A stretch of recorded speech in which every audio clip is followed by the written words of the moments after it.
It was the gentle click of the door that broke my heart. Not a slam, not a bang, just a soft, definitive click, as my son Matthew walked out of room 237 at Willowbrook Manor.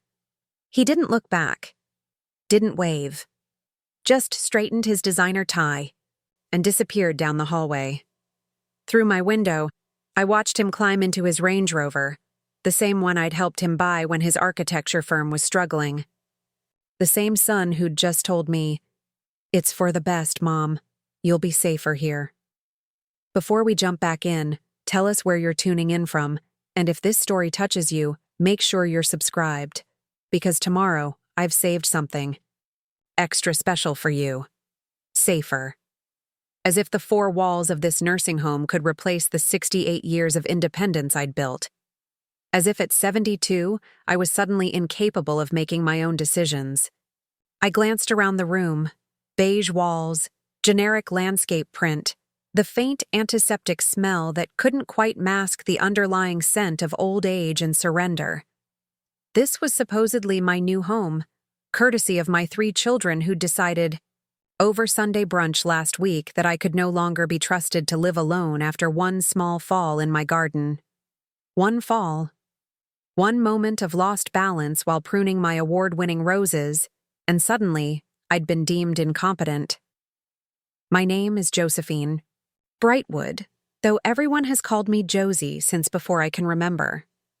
I spent 43 years teaching English literature at Greenfield High, raised 3 children after my husband Daniel passed away from a sudden heart attack when they were still in school, and maintained the Victorian home he and I had restored, together, all while putting those 3 children through college. Matthew, my eldest, became an architect with a firm specializing in luxury homes.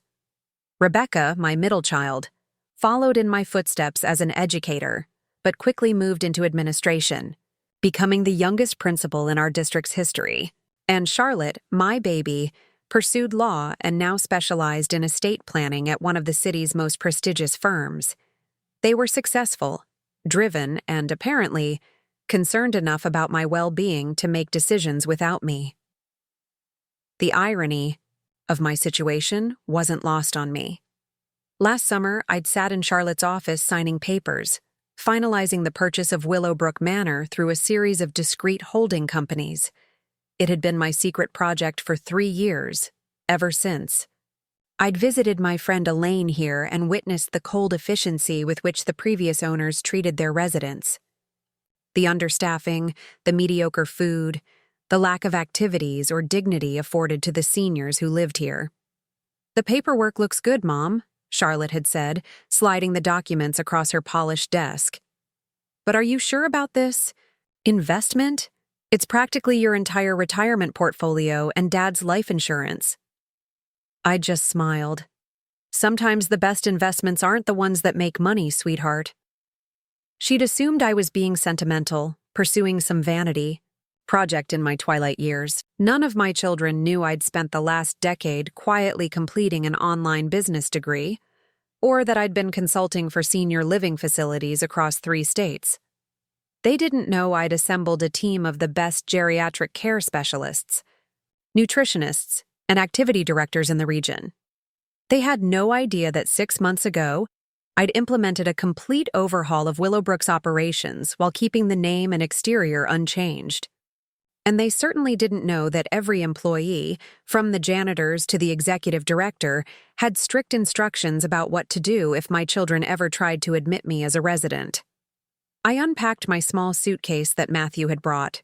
Just enough clothes for a week, because apparently that's how long they expected me to adjust before accepting my fate. There were no pictures of my garden, no books from my extensive collection, none of the watercolors I'd started painting in retirement. Just clothes, a toothbrush, and my medication. A gentle knock on my door interrupted my thoughts. "Mrs. Brightwood? May I come in?" I recognized the voice immediately. Maria Gonzalez, the nurse I'd personally hired 6 months ago after she'd impressed me with her compassionate approach to elder care. "Come in, Maria," I called, smoothing down my cardigan and straightening my posture. Old habits from decades of commanding a classroom. Maria entered, her face carefully neutral, though I caught the slight twitch at the corner of her mouth. She closed the door behind her, and then her professional demeanor dropped. "Mrs. Brightwood, I'm so sorry. Your children just showed up with admission papers." Dr. Kaminsky tried to intervene, but they had some temporary guardianship document. Her voice trailed off, her expression troubled. Temporary guardianship? The words felt like ice in my veins. Maria nodded. "Your daughter. Charlotte brought it. Something about you being found mentally incompetent to make decisions after your fall." The betrayal struck deeper than I could have imagined. Charlotte had used her legal expertise against me. I wondered if she'd even stopped to consider the ethics of what she was doing, or if she'd convinced herself it was for my own good. "I see." I kept my voice steady, decades of managing rowdy teenagers coming in handy. "And Richard knows?" Richard Chen was the executive director I'd hired. "He's on his way back from the conference in Denver. He's catching the next flight." I nodded, thinking quickly. The plan had always been there, a contingency I'd never truly expected to use. "Maria, please tell Sean to implement protocol homecoming." Her eyes widened slightly. "The full protocol?" "Every step," I confirmed. "But let's give it 3 days. I want to see exactly what my children have planned for me." Maria nodded, her professional mask slipping back into place as she picked up the chart at the end of my bed and pretended to make notes. "Of course, Mrs. Brightwood. Would you like me to bring you some tea? The kitchen made your favorite lemon cookies today." "That would be lovely, thank you." After she left, I sat by the window watching residents being pushed around the garden. In wheelchairs, some looking engaged, others staring vacantly into space. Willowbrook was already so much better than it had been under previous management, but I'd had bigger plans that would now need to be accelerated. My phone had been left on my nightstand, another small mercy. I picked it up and dialed a number I knew by heart. Eleanor Porter. The crisp voice of my closest friend brought immediate comfort. Eleanor and I had met in our 30s, 2 young mothers navigating PTA meetings and soccer practices. While I'd focused on family after Daniel's death, Eleanor had built a successful accounting firm specializing in estate planning. "It's Josie," I said quietly. "I'm at Willowbrook." There was a pause. "They actually did it?" Matthew called me yesterday saying they were considering some kind of assisted living arrangement, but I told him he was making a terrible mistake. Apparently, they all agreed it was necessary. Charlotte even arranged temporary guardianship. Papers. Eleanor's sharp intake of breath told me everything I needed to know about what she thought of that maneuver. Josie, that's beyond the pale. Have they lost their minds?" "They think I've lost mine," I replied, keeping my voice low. "A simple fall in the garden, and suddenly I'm incapable of making decisions." "What do you need me to do?" "I can be there in 30 minutes. This was why Eleanor had been my dearest friend for nearly 4 decades. No questions, no platitudes, just immediate action. "Not yet," I said. Preparing and narrating this story took us a lot of time, so if you are enjoying it, subscribe to our channel. It means a lot to us. Now back to the story. I've initiated protocol homecoming. Another pause, then a low chuckle. Well, I admit I thought you were being paranoid when you set that up. I've never been happier to be wrong. I need you to call my attorney. Not Charlotte, obviously. Call Marcus and tell him to be ready. 3 days. Consider it done. And Josie, make them regret this." After we hung up, I settled into the surprisingly comfortable armchair by the window. If my children wanted to treat me like a helpless old woman, I would play the part, for now. I would let them believe they'd done what was necessary, that they'd secured my safety at the cost of my autonomy. And then I would teach them the most important lesson they'd apparently never learned from me. Appearances can be deceiving. especially when it comes to the quiet strength of a woman who's weathered far worse storms than the betrayal of her children. The next morning, Matthew was the first to visit, arriving exactly at 10 a.m. with a potted orchid and a forced smile. He seemed surprised to find me dressed for the day in slacks and a blouse, hair neatly styled, reading glasses perched on my nose as I worked through a crossword puzzle. "Mom, you look... well," he said, sounding almost disappointed that I wasn't huddled in bed, devastated by my circumstances. "Good morning, Matthew," I replied, setting aside my puzzle. "Thank you for the flower. Though I would have preferred some of my gardening books if you're bringing things from home." He shifted uncomfortably. "We thought it best if you settle in first before bringing too many reminders of home. The downsizing specialist says it's easier to adjust that way." "Downsizing specialist?" I raised an eyebrow. "You've already consulted someone about dismantling my home?" "Not dismantling, Mom. Just preparing for transition." He sat on the edge of the visitor's chair, not removing his coat. "The house is too big for one person anyway. All those stairs, the garden maintenance. It makes sense to sell while the market is strong." I studied my son's face, the same determined set of his jaw that he'd had as a boy when he was trying to convince me he hadn't broken the window with his baseball. Even then, he'd believed if he just sounded confident enough, I'd accept whatever. He was selling. "I see," was all I said, turning to look out the window. "And have Rebecca and Charlotte agreed to this plan?" "We're united on this, Mom. It's for the best." Of course they were. My 3 children, who could rarely agree on where to have dinner during the holidays, had apparently found perfect harmony in deciding my fate. Matthew stayed exactly 45 minutes, long enough to feel he'd done his duty, short enough to make the morning meeting his secretary had mysteriously been unable to reschedule. He promised to return tomorrow with Rebecca, who was swamped with end-of-semester paperwork today. After he left, I asked Maria to wheel me to the community room, maintaining the facade of frailty my children expected. There, I spent the morning, observing how the staff interacted with residents, noting small improvements that could still be made.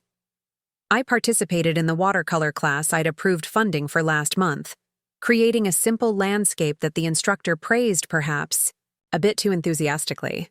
Lunch was served at noon, a vast improvement over the bland institutional meals the previous administration had provided. Today's menu featured Mediterranean chicken with roasted vegetables, fresh bread, and a light lemon tart for dessert. I'd hired Chef Marcus away from a high-end retirement community in Scottsdale, doubling his salary with the understanding that proper nutrition was central to quality of life for our residents. "Everything to your liking, Mrs. Brightwood?" "Chef," Marcus asked quietly, stopping by my table. "Excellent as always, Marcus," I replied. "Though perhaps the chicken is a touch oversalted today?" He nodded seriously. "I'll adjust. And is everything proceeding as expected with your stay?" "Perfectly on schedule," I assured him. "Is Richard back yet?" "Arrived an hour ago. He's in his office waiting for your call." I spent the afternoon in my room, making notes and receiving a steady stream of staff members who found various pretexts to check on me. By evening, I had a complete understanding of the facility's current operations and had spoken briefly with Richard by phone. "We're ready whenever you are, Mrs. Brightwood," he'd assured me. "Just say the word." Rebecca visited after dinner, bringing a small photo album and a forced cheerfulness that couldn't mask her discomfort. My middle child had always been the peacemaker, the one who tried to find compromise in family disputes. Her brown eyes, so like her father's, couldn't quite meet mine as she explained how they'd all agreed this was the best solution. "The fall could have been so much worse, Mom," she said, perched on the edge of the visitor's chair just as Matthew had been. "What if you'd broken your hip? What if you'd been alone for hours before someone found you?" "I had my phone, Rebecca. The same phone I've had for years, with the emergency button you insisted I program." She flinched at the coolness in my voice. "We're just worried." All those years you took care of us. We want to make sure you're safe now. By stripping away my independence? By having Charlotte prepare guardianship papers behind my back? I kept my voice low, but Rebecca had always been sensitive to my disappointment. She wilted visibly. That was just a precaution. You've been so resistant to discussing assisted living. We didn't think you'd agree willingly. So you decided for me, without my input, without even the courtesy of a real conversation. Rebecca reached for my hand, but I subtly shifted away, reaching for my water glass instead. The hurt in her eyes was genuine, but so was the betrayal in my heart. Mom, please try to understand. We love you. This place is really nice, one of the best in the city. And you'll make friends. Stay active. It's not like we're abandoning you. I almost laughed at the irony. If she only knew who'd transformed Willowbrook from the dreary institution it had once been into the really nice place she now thought suitable for dumping her mother. I'd like to rest now, Rebecca, I said finally. It's been quite an adjustment. Relief flooded her face at being given an exit. Of course. I'll come back tomorrow with Charlotte. Maybe we can bring some more of your things? Pictures? Your favorite quilt? I merely nodded, watching as she kissed my cheek and hurried out, no doubt texting her siblings about how I was taking it better than expected. That night, I slept surprisingly well for someone whose children had orchestrated her imprisonment. Perhaps because, for the first time in decades, I didn't have to pretend to be anyone other than who I truly was.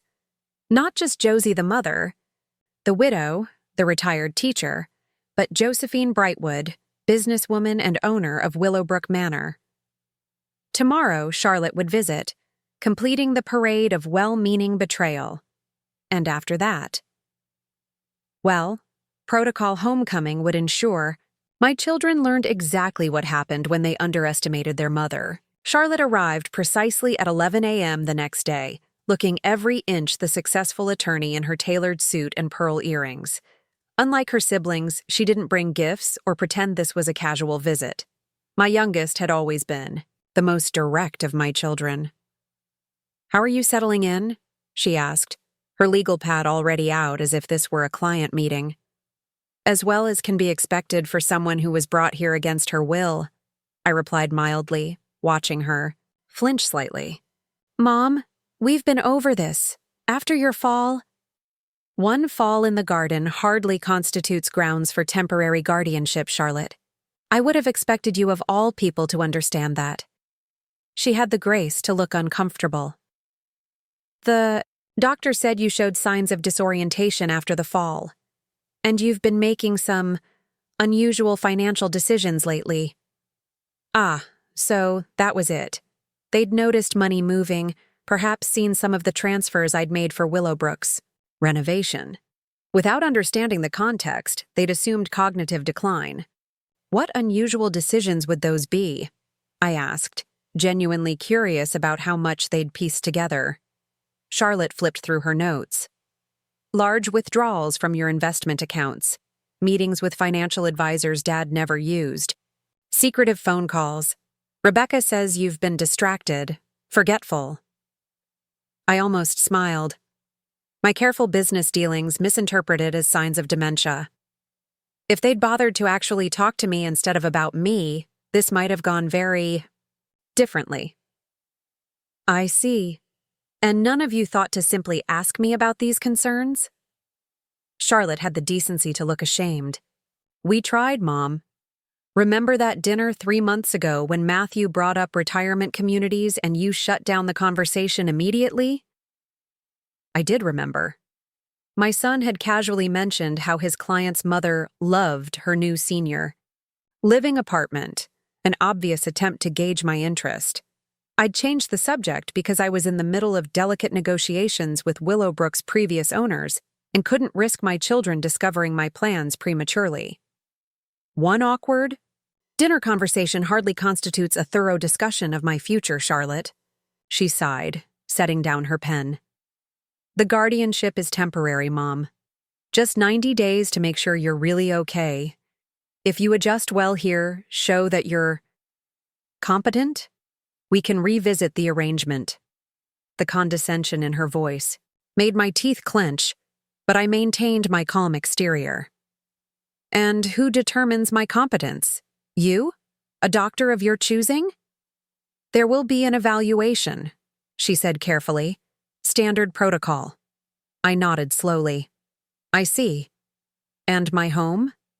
Matthew mentioned something about a downsizing specialist. Just a consultation, Charlotte assured me quickly. Nothing's being done without proper procedure. Proper procedure. As if selling my home of 40 years required nothing more than the right paperwork. As if my life could be dismantled and rearranged without my consent, so long as the correct forms were signed. I'd like a copy of the guardianship papers, I said finally, since they concern me directly. Charlotte hesitated, then reached into her briefcase and extracted a folder. Here. But Mom, please understand, this isn't permanent. It's just until we're sure you're safe. I took the folder without opening it. Thank you for your concern. She stayed another 20 minutes, awkwardly trying to shift to more comfortable topics. Her recent case, her husband's promotion, plans for a summer vacation.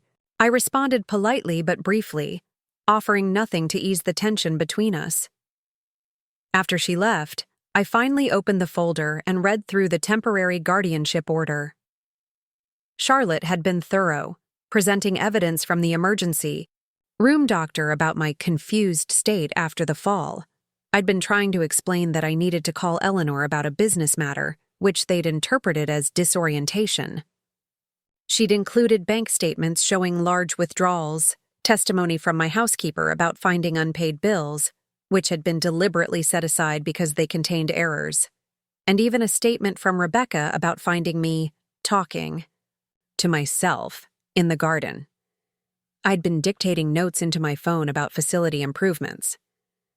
Taken together, without context, it painted a picture of a declining widow who needed protection from herself. It was masterfully done. I might have been impressed if I weren't so angry. I picked up my phone and sent a text to Eleanor. Time. To proceed. Her response was immediate. Everything's ready. Marcus is standing by. Then I called Richard's office. Mrs. Brightwood, he answered immediately. Are we moving forward?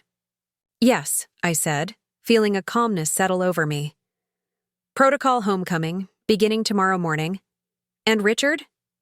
Make sure the conference room is prepared for 10 a.m. We'll need coffee, water, and perhaps those almond cookies from Chef Marcus. Consider it done. And the documentation? Eleanor will bring everything. Just make sure all 3 of my children are contacted tonight. Tell them there's been a development with my care plan that requires their immediate attention. Use whatever medical jargon necessary to ensure they all appear. After hanging up, I spent the rest of the day participating in Willowbrook's activities, introducing myself to other residents not as the owner, but simply as Josie, the new arrival. I attended a book discussion on Jane Austen, joined a gentle yoga class I'd instituted 3 months ago, and dined with a group of women who'd formed a friendship over weekly bridge games. By bedtime, a strange sense of peace had settled over me. Tomorrow would change everything. My relationship with my children, their understanding of who I was, perhaps even their fundamental perception of me as a person. It might heal our family, or fracture it beyond repair. But whatever happened, it would be on my terms. Just before sleep claimed me, my phone buzzed with texts from all 3 children, each confirming they would be at Willowbrook at 10 a.m. for the meeting about my care plan. Charlotte's message included questions about what development could possibly have occurred so quickly, but I didn't respond. They'd orchestrated their little intervention without my input. Now it was my turn to arrange a family meeting. Morning. Light filtered through the blinds as I finished applying my lipstick, the same coral shade I'd worn for decades. Today wasn't a day for hospital gowns or the casual loungewear my children had packed for me. I'd asked Maria to bring in the navy suit I kept in my office at Willowbrook, the one I'd worn to sign the final acquisition papers. The woman who gazed back at me from the mirror wasn't the fragile elder my children had conspired to institutionalize. She was Josephine Brightwood, businesswoman, property owner, and long underestimated matriarch. I fastened my pearl earrings, Daniel's gift on our 20th anniversary, and straightened my shoulders. A soft knock interrupted my preparations. "Come in," I called, turning from the mirror. Richard Chen entered, his usual confident demeanor firmly in place despite the unusual circumstances. At 42, Richard had been an unconventional choice for executive director, younger than most in his position, with an MBA rather than a background in healthcare administration. But what he lacked in traditional experience, he made up for, in innovation and genuine compassion for our residents. "Everything's ready, Mrs. Brightwood," he said. "The conference room is prepared. Eleanor arrived 15 minutes ago with the documentation, and Marcus has outdone himself with the refreshments." "And my children?" "All three arrived early, separately. They're currently waiting in the small, sitting area near the east entrance. They seem—" He hesitated, searching for a diplomatic word. "Confused? Concerned?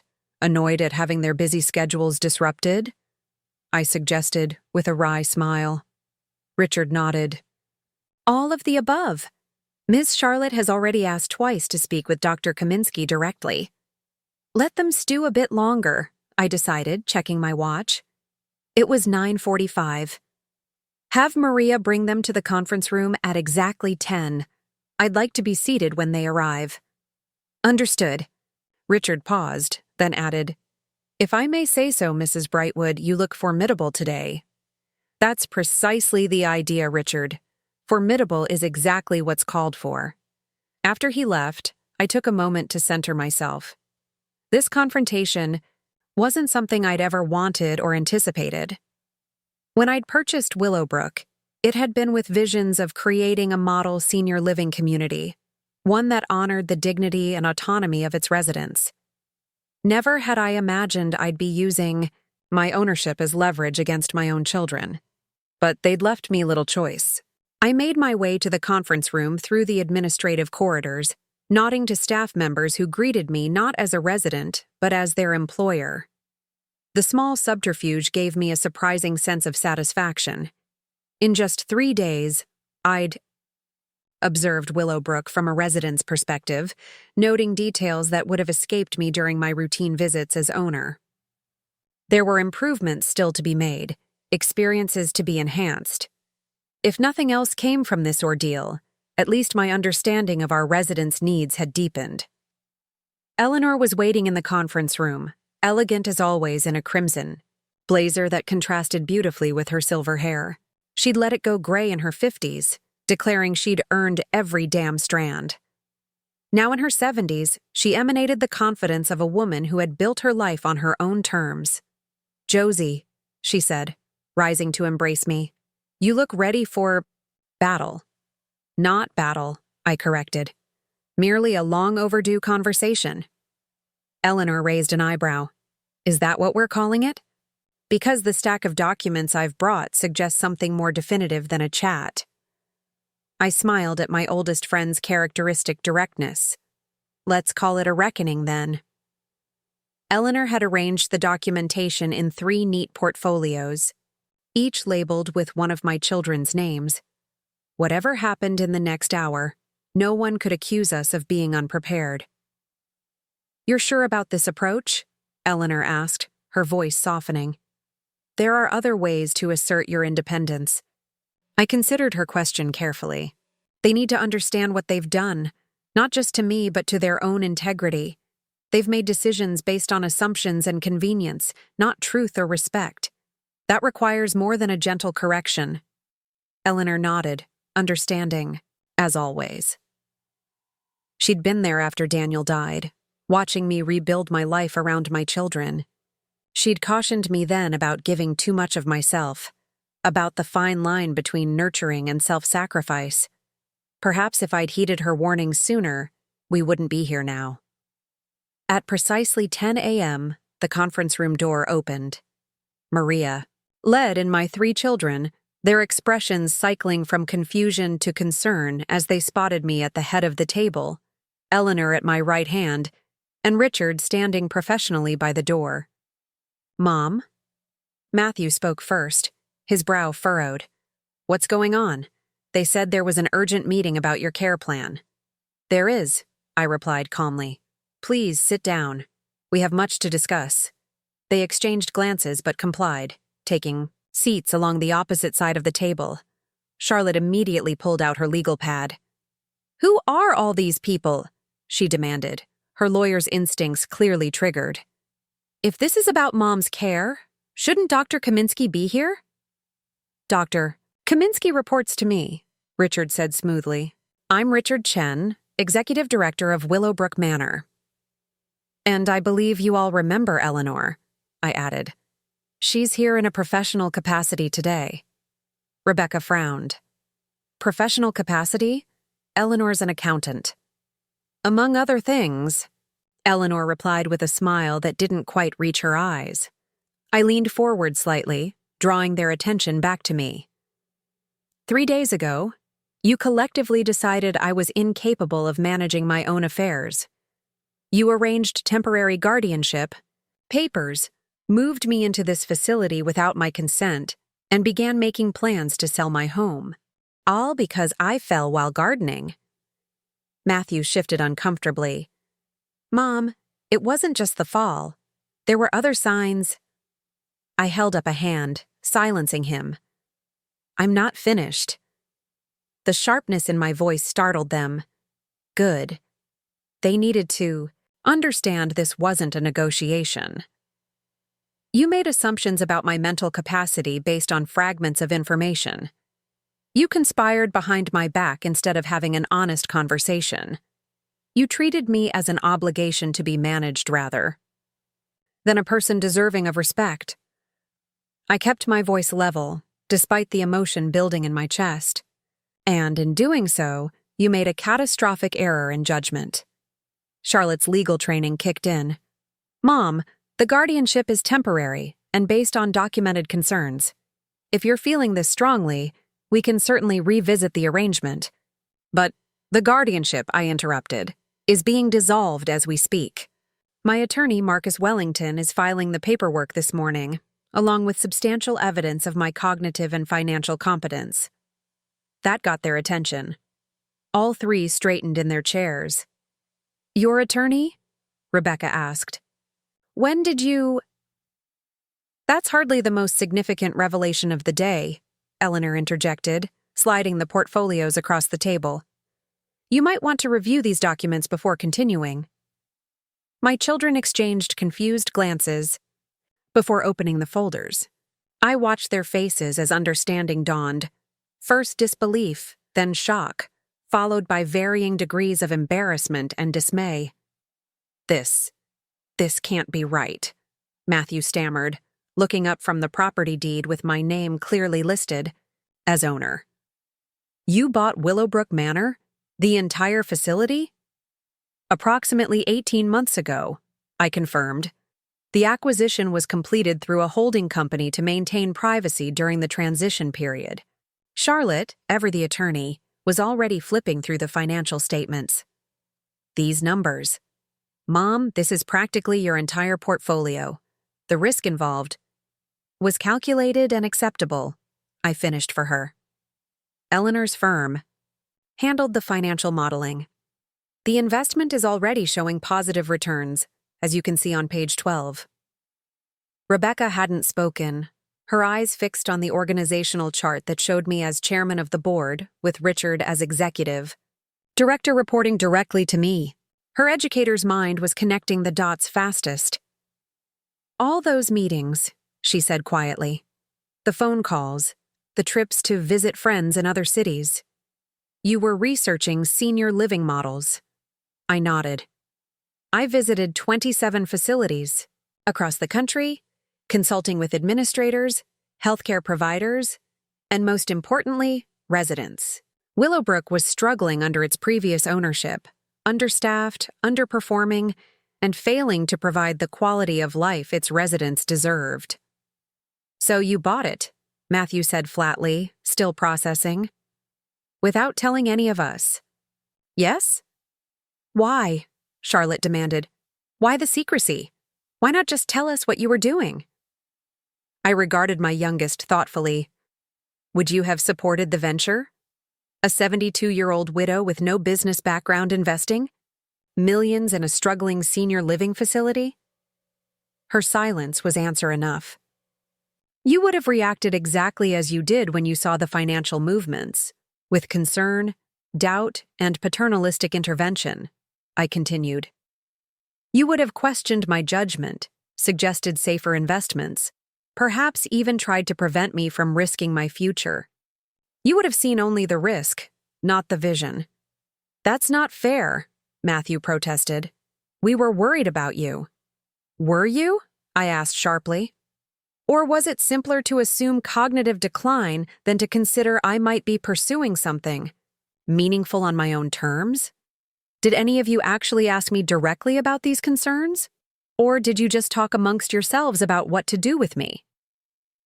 The uncomfortable silence that followed confirmed what I already knew. For 43 years, I taught literature to teenagers, helping them find meaning in stories written centuries before they were born. I showed them how to analyze texts, form arguments, and express themselves clearly. I shaped young minds, including yours. I looked at each of them in turn. Did you truly believe I was incapable of learning new skills? That I couldn't possibly understand business concepts or healthcare regulations? That I would risk my financial security on a whim rather than a carefully considered plan? Rebecca spoke up, her voice small. "We underestimated you." "Profoundly," I agreed. "And in doing so, you overestimated your own authority to decide my future." Richard, who had remained a silent presence by the door, stepped forward. "Mrs. Brightwood has transformed Willowbrook in the short time since acquisition. Resident. Satisfaction scores have increased by 42%, staff turnover has decreased by 65%, and our wait list for new residents has tripled. Her innovative approaches to programming, nutrition, and resident autonomy have made us a model facility in the region." My children absorbed this information with varying degrees of discomfort. Matthew looked somewhat impressed despite himself. Rebecca appeared contemplative. Charlotte naturally focused on the legal implications. "So, the guardianship," she began. "Will be dismissed by end of day," I confirmed. "Judge Henderson is an old friend from my teaching days. His mother was a resident here before the acquisition. He's quite familiar with the transformation under my leadership." "And what happens now?" Matthew asked, finally addressing the elephant in the room. "With us, I mean." It was the question I'd been asking myself for 3 days. What did I want from my children after this revelation? Apologies seemed insufficient, yet permanent estrangement was unthinkable. They were still my children, despite their grievous misjudgment. "That depends," I said carefully, "on your capacity for growth. This isn't merely about embarrassing you or proving you wrong. It's about establishing a new understanding between us, one based on mutual respect rather than outdated parent-child dynamics." "We respect you, Mom," Rebecca insisted. "No," I corrected gently. "You love me. That's not the same thing. Respect would have meant approaching me as an autonomous adult with the right to make my own decisions, even ones you might question. It would have meant having difficult conversations directly instead of conspiring behind my back." Charlotte, ever practical, tried to redirect. "We can discuss all of this as a family later.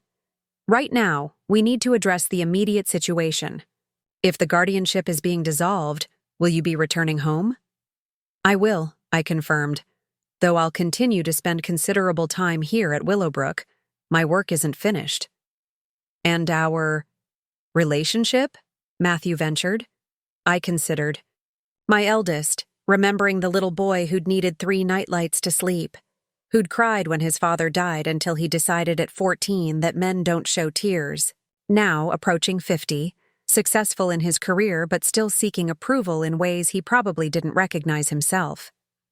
That will require rebuilding, I said honestly, beginning with some new boundaries.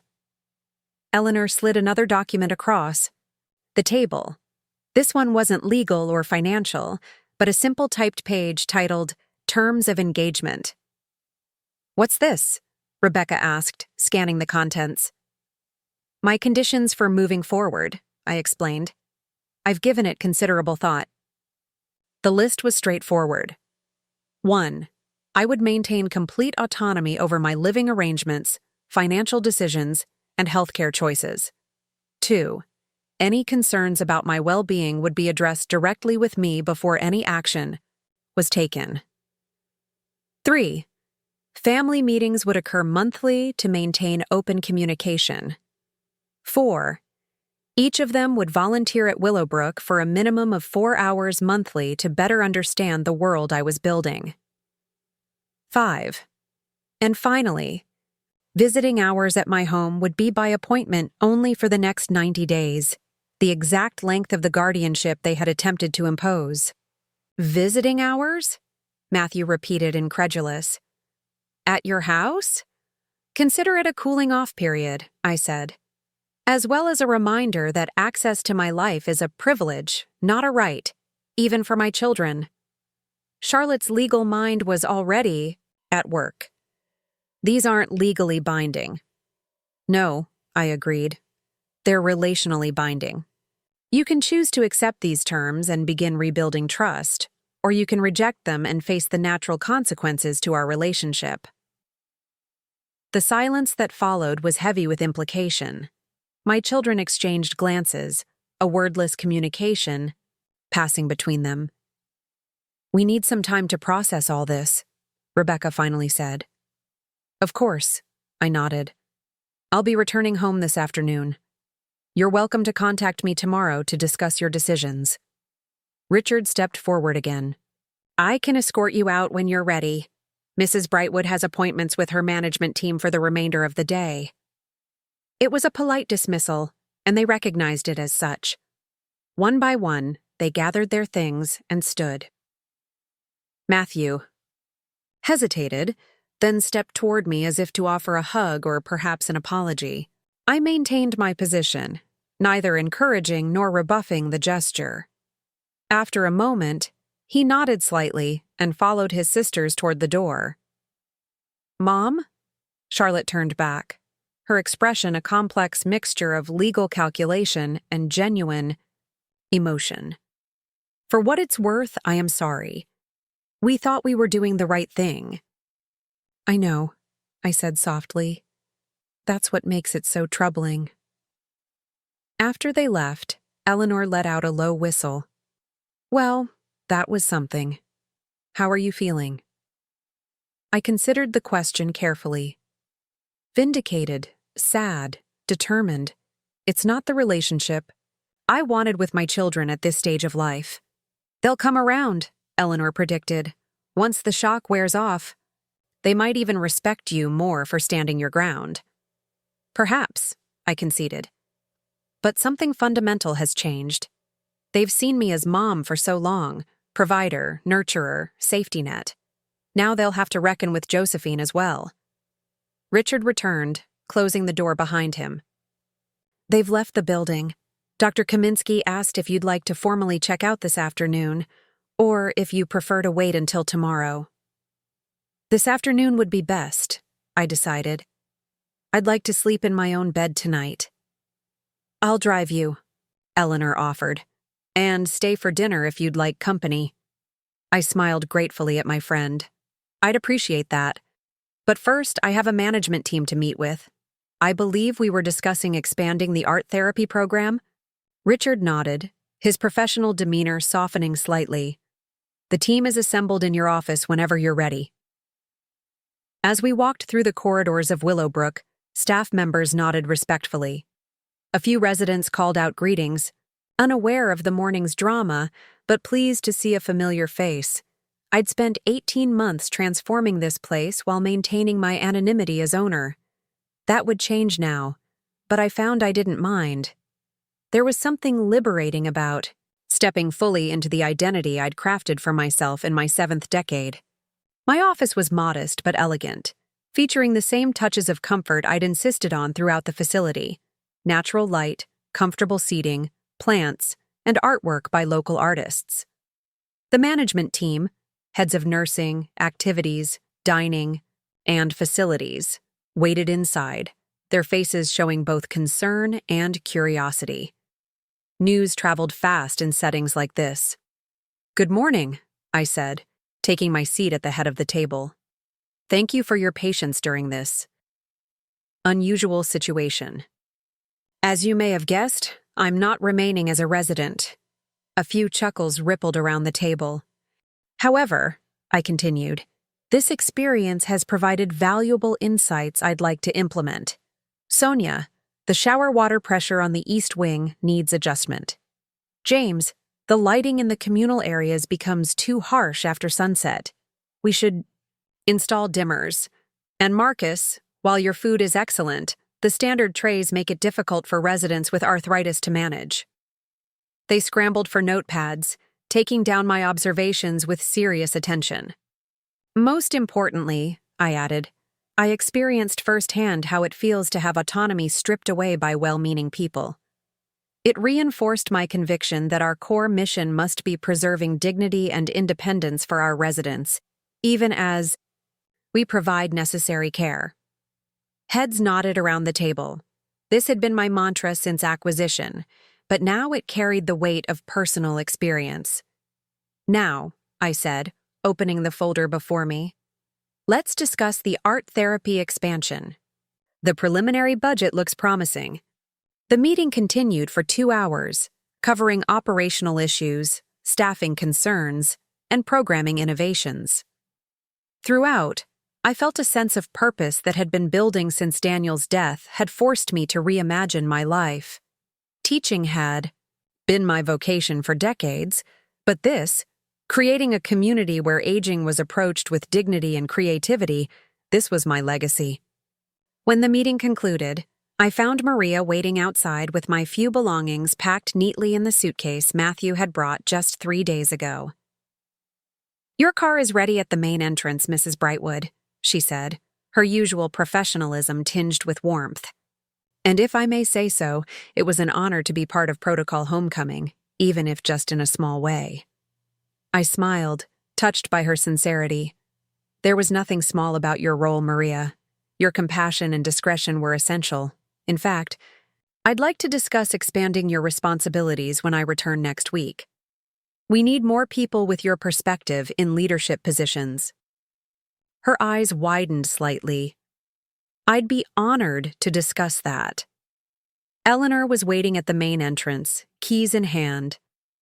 "Ready to go home, warrior woman?" I laughed at the nickname. "More than ready." As we drove through the gates of Willowbrook, I felt a weight lifting. The confrontation I dreaded was behind me. What lay ahead remained uncertain. My children's response to my terms, the evolution of our relationship, the next phase of Willowbrook's development. But for the first time in decades, the uncertainty felt exhilarating rather than frightening. "You know," Eleanor commented as we turned onto my street, 30 years ago, I told you that you were sublimating your own ambitions into raising those kids after Daniel died." "I recall," I said dryly. "You weren't known for subtle observations." "Well, I was right," she continued, unabashed. "But I never imagined you'd emerge at 72 as a business mogul putting your ungrateful offspring in their place. It's delicious, really." I shook my head, amused but unwilling to frame the situation quite so antagonistically. "They're not ungrateful, just misguided.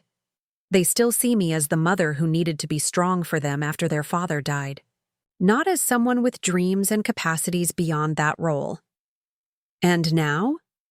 Eleanor pulled into my driveway, putting the car in park. I gazed at my home, the Victorian that Daniel and I had lovingly restored, where we'd raised our family, where I'd mourned him and then slowly, painstakingly rebuilt my life around new purposes. Now they'll have to reconcile the mother they thought they knew with the woman I've become. It won't be easy for any of us. Eleanor reached over and squeezed my hand. The most worthwhile things rarely are. Inside, the house was exactly as I'd left it. My gardening gloves still on the side table near the door. A half-finished novel bookmarked on the reading chair. Daniel's photograph smiling from the mantel. Yet somehow, returning felt different. I moved through the rooms with a new awareness, seeing not just the comfortable home I'd created, but the launching pad for this next chapter of my life. "Wine?" Eleanor called from the kitchen. "I'm guessing you don't keep the good stuff at Willowbrook." "In the rack beside the refrigerator," I called back. "And you'd be surprised. We've been hosting wine tastings for residents on Friday evenings. Quite popular." Eleanor reappeared with 2 glasses and an opened bottle of Merlot. "Of course you revolutionized happy hour too. Is there anything you haven't upgraded at that place?" "Many things," I admitted, accepting a glass. "The physical? Therapy equipment needs modernization. The transportation fleet is aging. And I'm still not satisfied with our community integration programs." "Always the teacher," Eleanor remarked fondly, "seeing what could be improved." We settled in the living room, the familiar comfort of my home wrapping around me. Through the bay window, I could see my garden where the infamous fall had occurred, the roses still blooming, the herb beds needing attention after my absence. It seemed impossible that just 4 days ago, that minor accident had triggered such a seismic shift in my family dynamics. "What will you do if they don't accept your terms?" Eleanor asked, ever practical. I considered the question carefully. "They will eventually. Matthew will sulk but come around first, wanting to restore harmony. Rebecca will analyze and rationalize, then accept out of a desire for reconciliation. Charlotte will be the holdout, her pride and legal mind making it hardest to admit such a fundamental misjudgment." "You've certainly got their number," Eleanor observed. "I raised them," I said simply. "I know their patterns, just as they thought they knew mine. The difference is, I've continued to evolve while they've held onto an outdated image." My phone chimed with incoming messages.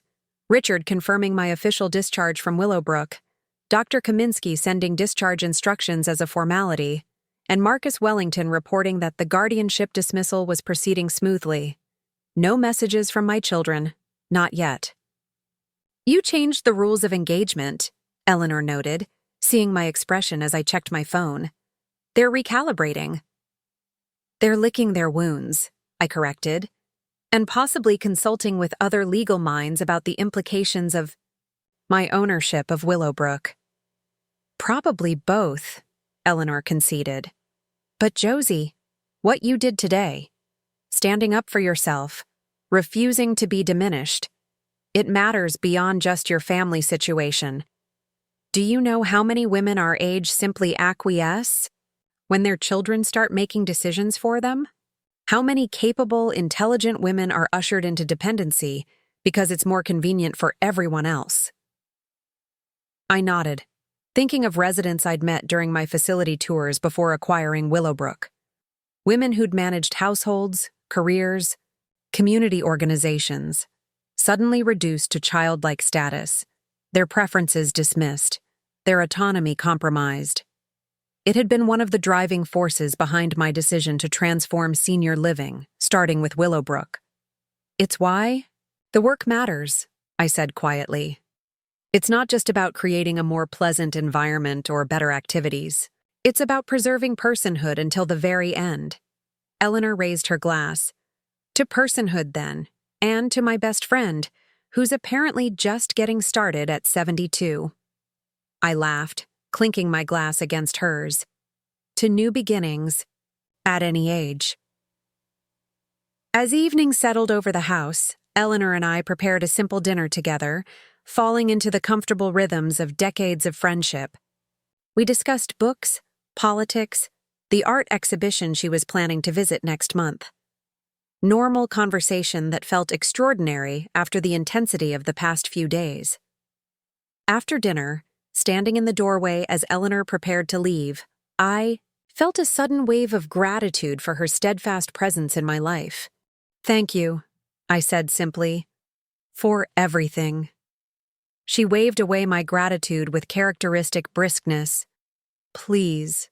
This was the most fun I've had in years. Watching you transform from mild-mannered English teacher to corporate avenger was better than any movie." I smiled. "Still, I couldn't have done it without you." "Yes, you could have," she corrected firmly. "You just wouldn't have had such stylish documentation." She hugged me quickly. "Call me tomorrow with updates. I want a full report on the children's surrender negotiations." After she left, I moved through my evening routine with deliberate attention, brewing tea, checking that doors were locked, preparing for bed. The familiar rituals felt significant somehow, each one an assertion of my continued competence and independence. In my bedroom, I removed my jewelry and changed into comfortable pajamas, finally allowing myself to fully process the day's events. I sat at the small desk where I'd spent countless evenings grading papers during my teaching years, and more recently, reviewing financial statements and facility reports for Willowbrook. I opened my journal and began to write, documenting not just the events but my feelings about them. The hurt of betrayal, the satisfaction of reclaiming my narrative, the lingering sadness that such a confrontation had been necessary at all. As I wrote, I glanced at the photograph on my nightstand, Daniel and me on our 25th anniversary, his arm around my shoulders, both of us laughing at something now forgotten. I wondered what he would make of today's events, of the business I'd built, of the stance I'd taken with our children. "You'd be proud, I think," I murmured to his image, "though you probably would have handled it with more diplomacy." Daniel had always been the peacemaker in our family, the one who could dissolve tensions with humor and perspective. I'd become more direct after his death, less willing to smooth over difficulties for the sake of harmony. Perhaps because losing him had taught me the preciousness of time, the importance of living authentically. I finished my journal entry and closed the book, suddenly weary from the emotional toll of the day. Tomorrow would bring its own challenges, returning to my normal routines, fielding inevitable calls from friends who would hear about my brief residency at Willowbrook, planning my next steps with the facility's development. And of course, waiting to see how my children would respond to my terms. But tonight, in my own home, surrounded by the life I'd built and the new purpose I'd discovered, I felt something I hadn't expected in the aftermath of such conflict. Peace. Not the passive peace of surrender, but the earned peace of standing firmly in one's truth. Whatever came next, I had reclaimed my story, and that made all the difference. The first response came from Rebecca, arriving by text at 7:13 the next morning. "Mom, I've been up all night thinking about everything. Could we talk today? Just you and me?" I read the message over my morning tea, considering my options. Part of me wanted to maintain the formal structure I'd established, appointments only, time to process. But Rebecca had always been the bridge builder in the family, the one who sought understanding rather than victory. Perhaps a one-on-one conversation would be productive. "I'll be in the garden this afternoon from 2-4. You may come at 2:30, I texted back. Her response was immediate. "Thank you. I'll be there." I spent the morning reacquainting myself with my home and my routines, checking the mail that had accumulated, watering neglected houseplants, and planning what needed attention in the garden. It felt important to reclaim these spaces and rituals, to assert my continued competence in managing my own environment. At noon, Richard called with updates from Willowbrook. "The resident council is requesting that you attend their next meeting," he reported. "Apparently, Mrs. Abernathy mentioned seeing you in what she called an official capacity yesterday, and now everyone is curious about your role." I sighed. Evelyn Abernathy had been one of the first residents I'd connected with during my initial assessment of Willowbrook. Sharp-minded and observant, she'd likely noticed more than I'd realized during my brief stay.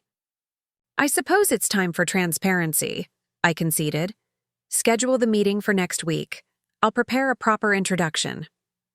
"There's something else," Richard added, hesitation evident in his voice. "Your son Matthew called this morning asking about volunteering opportunities. He specifically mentioned the grounds committee." That was unexpected. Matthew had always been the most resistant to acknowledging my capabilities, the most likely to treat me as fragile or outdated. His architectural career had reinforced his tendency to believe he knew better than others, especially in matters of planning and development. "Did he specify why he's interested in that particular committee?" I asked. "He mentioned something about landscape architecture being adjacent to his field, and that he thought he could contribute meaningfully while—" Richard paused. "While making amends," I believe were his exact words. I felt a twinge of surprise, followed by cautious hope. Perhaps Matthew was more reflective than I'd given him credit for. "Please direct him to James in facilities," I decided. "The spring garden planning meeting is next Tuesday. He can attend as an observer." After finishing with Richard, I turned my attention to the garden. The fall had happened near the rose arbor, where I'd been trying to prune back an especially vigorous climber. The memory of that moment, the sudden loss of balance, the sharp pain in my wrist as I tried to catch myself, the frustration of lying there until my neighbor Margaret spotted me from her upstairs window, still carried an edge of humiliation. But today I approached the spot with determination rather than trepidation. The roses needed attention, regardless of what had happened here. I gathered my tools, put on my gardening gloves, and set to work with methodical precision. By the time Rebecca's car pulled into the driveway at 2:28, I had already filled 2-yard waste bags with trimmings and was feeling pleasantly tired in the way that comes from physical work well done. She approached cautiously across the lawn, dressed more casually than yesterday in jeans and a simple blouse. Without her professional attire, she looked younger somehow, more like the thoughtful girl who used to help me grade papers at the kitchen table. "The roses look beautiful," she offered as she reached the arbor. "You've always had a gift with them." I set down my pruning shears and straightened, removing my gloves. "They're forgiving plants despite the thorns. They respond well to care and attention." Rebecca recognized the subtle reference to our situation. She'd always been perceptive that way. "May I sit?" She gestured to the garden bench nearby. I nodded, moving to join her. We sat in silence for a moment, the afternoon sun warming the space between us. "I owe you an apology," Rebecca began. "A real one, not the rushed version from yesterday. What we did was wrong. Not just the guardianship, but the way we went about it. We should have talked to you directly." It was a good start. Acknowledgement of the specific error rather than a generalized expression of regret. "Why didn't you?" I asked simply. She sighed, looking down at her hands. "It's complicated. After your fall, when I came to help, you seemed different, distracted. You kept talking about deadlines and investors, and when I asked what you meant, you changed the subject. It scared me." "Because you assumed confusion rather than discretion," I noted. Rebecca nodded. "That's part of it. But there's more. For so long, you've been our rock, the one constant we could always count on. After Dad died, you never faltered. Not once. You held everything together for us. I think I came to see you as almost superhuman, ageless in a way." "And the fall shattered that illusion," I supplied. "Yes," she admitted. "Suddenly you were vulnerable, mortal, and instead of just accepting that reality, that you're getting older but still completely capable, we panicked. It was easier to take control than to face our own fears about losing you someday." Her analysis was surprisingly insightful, touching on dynamics I hadn't fully articulated myself. There was truth in her words. My children had cast me in a role that served their emotional needs, and when reality intruded on that narrative, they had tried to force it back into a shape they could manage. That's a thoughtful perspective, I acknowledged, but it doesn't change the fundamental problem. You still saw me as someone to be managed rather than respected when I didn't conform to your expectations. I know, Rebecca's voice was quiet, but steady. That's why I wanted to talk to you first before Matthew and Charlotte. I think I understand the terms you laid out and why they matter to you. It's not about punishment or control. It's about establishing that you're a complete person with agency and identity beyond just being our mother. I felt a surprising swell of emotion at being so thoroughly understood. Of my 3 children, Rebecca had always been the most empathetic, the most willing to step outside her own perspective. Yes, I said simply. That's exactly it. I accept your terms, she continued. All of them. The visiting hours, the volunteering, the monthly meetings. And I want you to know I've already looked into teaching an art appreciation course for Willowbrook residents. The activities director seemed receptive when I called this morning. I raised an eyebrow. You've been busy. A small smile tugged at her lips. I'm your daughter. When have I ever done things halfway? The tension between us eased slightly. There was still much to discuss, boundaries to reinforce, trust to rebuild. But this was a beginning. Tell me about the business, Rebecca said after a moment. How did it start? What made you decide to buy a nursing home of all things? I leaned back on the bench, considering how much to share.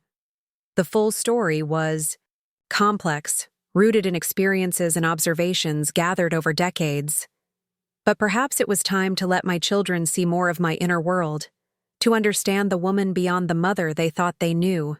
It began with Meredith Simmons, I said finally. Rebecca's brow furrowed in recognition. Your friend from the book club? The one who had a stroke? I nodded. 3 years ago, her children moved her into Lakeview Gardens. It was supposed to be one of the best facilities in the area. Expensive, beautifully landscaped, excellent marketing materials. But when I visited her, what I saw behind the glossy facade was troubling. I described finding Meredith slumped in a wheelchair in a hallway, medication doses missed, call buttons out of reach, staff hurrying past without making eye contact. Basic dignity sacrificed to efficiency and cost-cutting. I started researching senior living models across the country, I continued, using my sabbatical travel fund to visit facilities, meeting with administrators, talking to residents and their families. I kept thinking there had to be better approaches, more humane, ways to support people in their final chapter. Rebecca listened intently as I explained how those research trips had expanded into a comprehensive study, how I'd identified Willowbrook as a struggling facility with good bones but poor management, how Eleanor had helped me establish the financial structure to make the acquisition possible. I had no interest in creating just another adequate nursing home, I explained.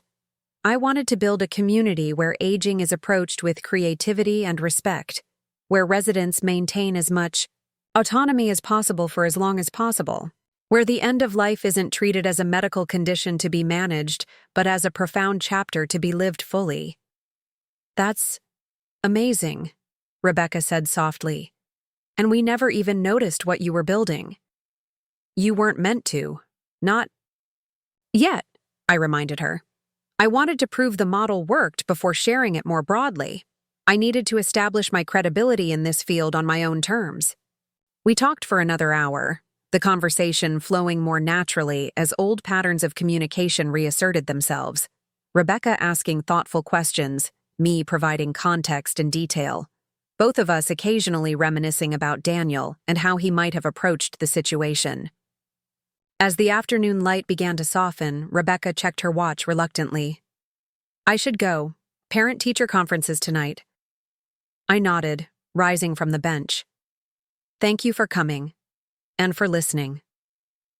Thank you for giving me the chance, she replied. She hesitated, then asked, Have you heard from Matthew or Charlotte? Nothing yet, I admitted, though apparently Matthew has inquired about volunteering opportunities. Rebecca smiled. He was up half the night researching. Willowbrook's landscaping. I think he's trying to figure out how to approach you through common ground. And Charlotte? Her expression grew more serious. She's processing. You know how she is. Analytical, methodical. She needs to work through things in her own way. I understand, I said, though a part of me was disappointed. Of my 3 children, Charlotte had been the one to most actively orchestrate the guardianship. Her legal expertise had been weaponized against me in a way that felt particularly wounding. Rebecca seemed to read my thoughts.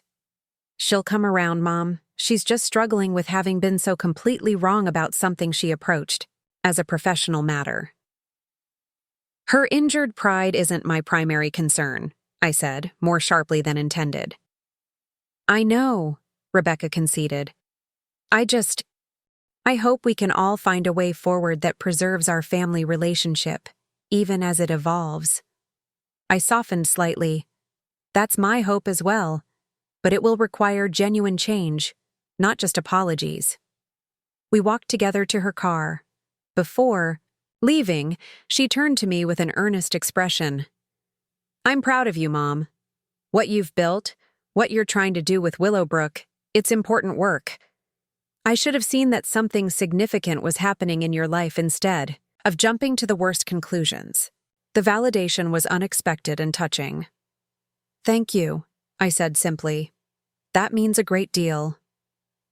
After Rebecca left, I returned to the garden, finishing the pruning I'd started earlier. The physical work helped me process the emotional complexity of our conversation. The relief of being understood mixed with the lingering hurt of having been so fundamentally misjudged by my own children.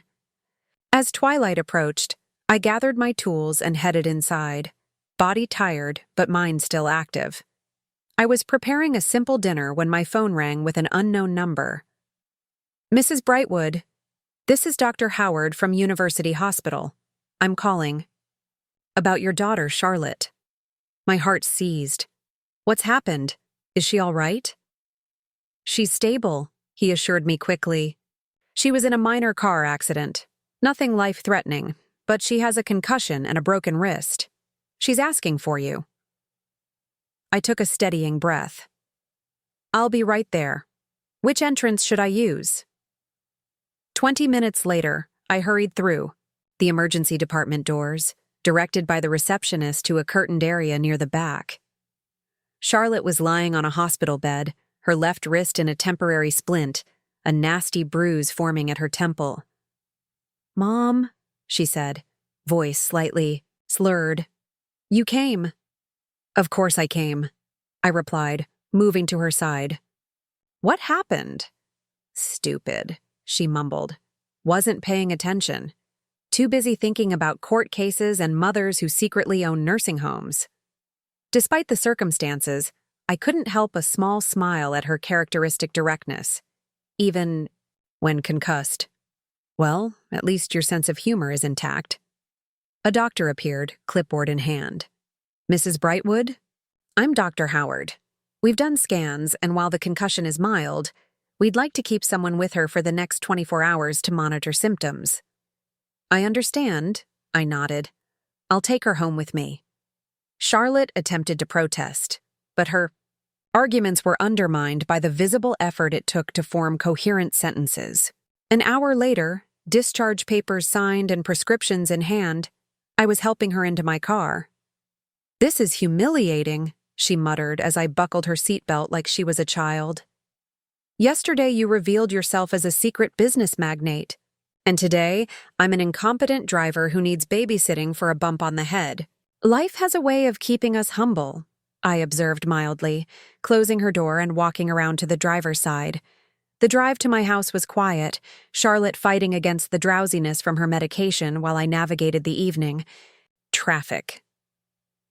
When we arrived, I helped her inside and settled her in the guest room, the same room that had been hers throughout childhood, though it had been redecorated in the decades since she'd moved out.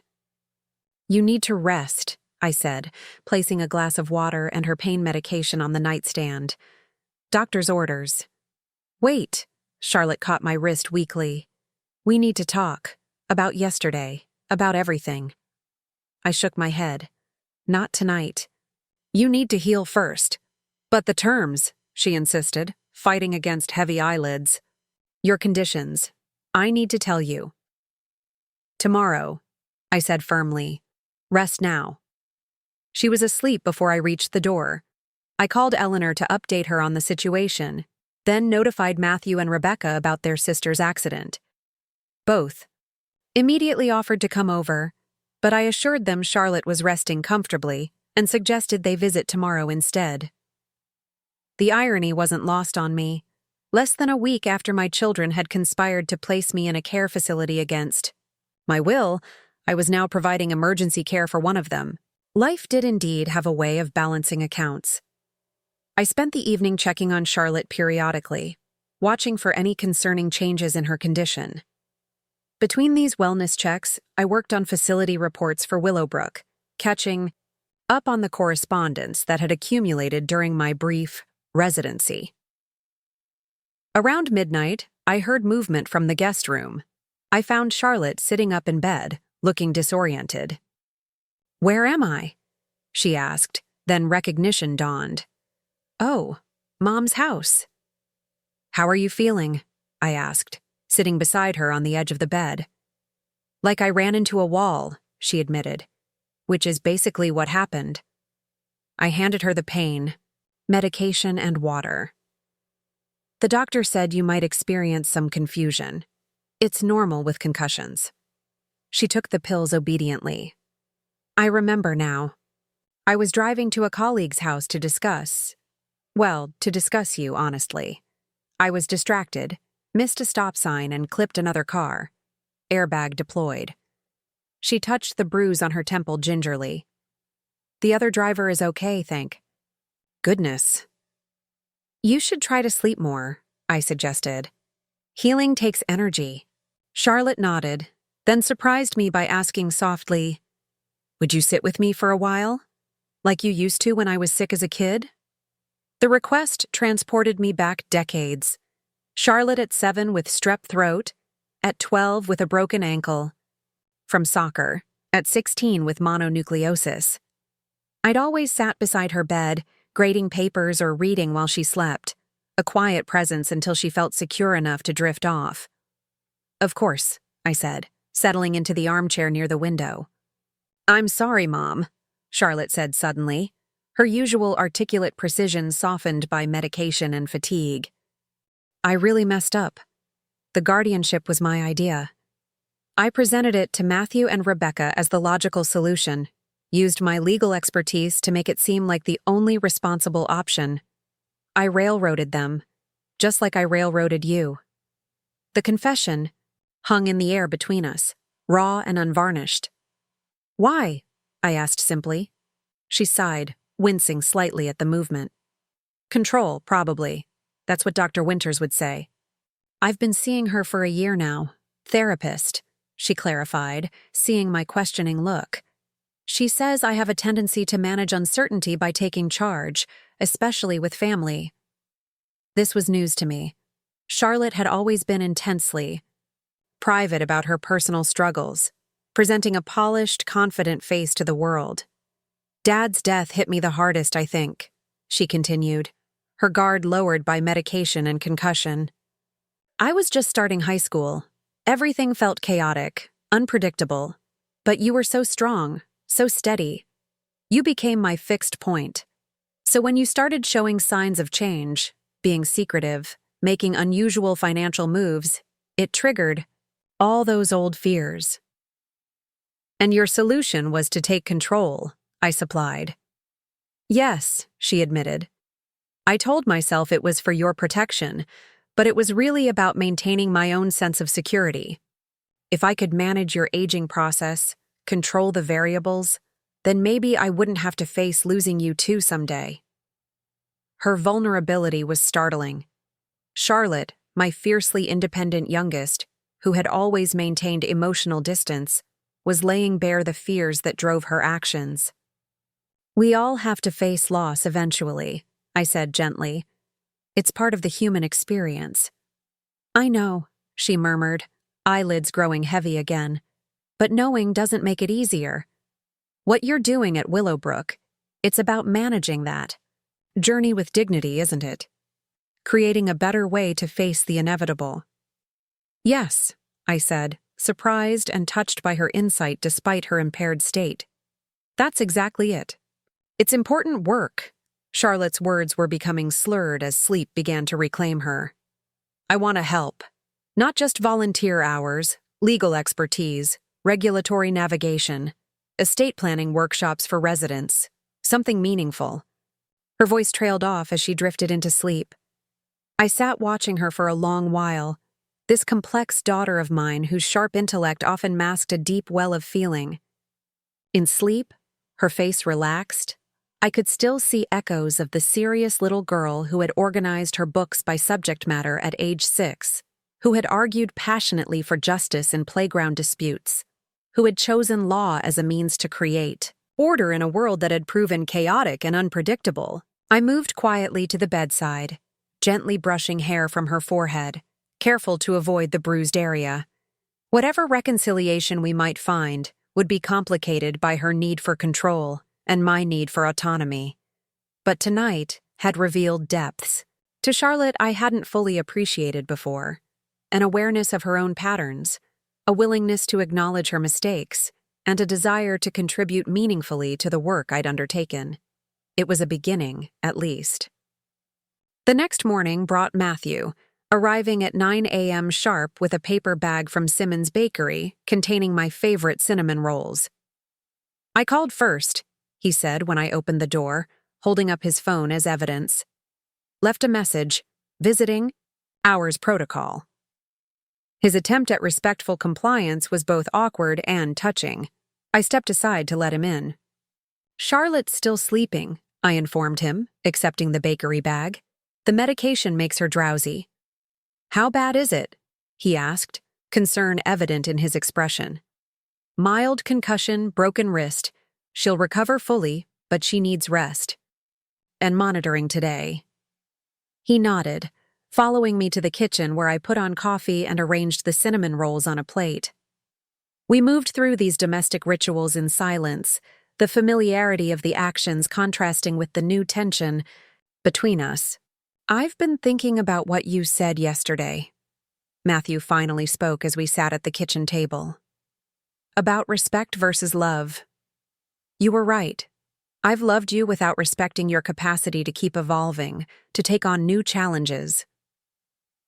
I sipped my coffee, giving him space to continue. "Did you know I tell my clients all the time that the most interesting architectural projects come from older buildings being reimagined for new purposes?" he continued. "I literally make my living helping people see new potential in existing structures. Yet I couldn't see that same principle applying to my own mother's life." It was an apt metaphor, especially coming from Matthew. "There's a difference between intellectual understanding and emotional application," I observed, "especially when it comes to family." "Still," he sighed, "I should have known better. After all, you went back to school for your master's degree. When I was in high school. You've never been someone who stands still." We talked for nearly an hour, covering territory similar to my conversation with Rebecca, but with Matthew's particular perspective. He was less emotionally introspective than his sister, but more practically oriented toward solutions. "I've already spoken with James at Willowbrook about the grounds committee," he informed me. "And I've been reviewing the campus layout. The eastern courtyard has tremendous potential for a more interactive landscape design, raised garden beds, accessible to wheelchair users, sensory elements for memory care residents." His enthusiasm was genuine, his expertise valuable. I found myself warming to the idea of Matthew applying his professional skills to enhancing Willowbrook's environment. "We'll need to coordinate with the activities department," I noted. Maria, has been working on therapeutic gardening programs. The "we" didn't escape his notice. A small smile crossed his face. I'd like that. Working together on something meaningful, I mean. Our conversation was interrupted by sounds from upstairs, indicating Charlotte was awake. Matthew went to check on his sister while I prepared a tray with toast, juice, and more pain medication. When I entered the guest room, I found the unlikely scene of my eldest and youngest children engaged in what appeared to be a good-natured argument about whether Charlotte needed a second pillow. "I'm fine," she insisted, though the effort of sitting up clearly caused her pain.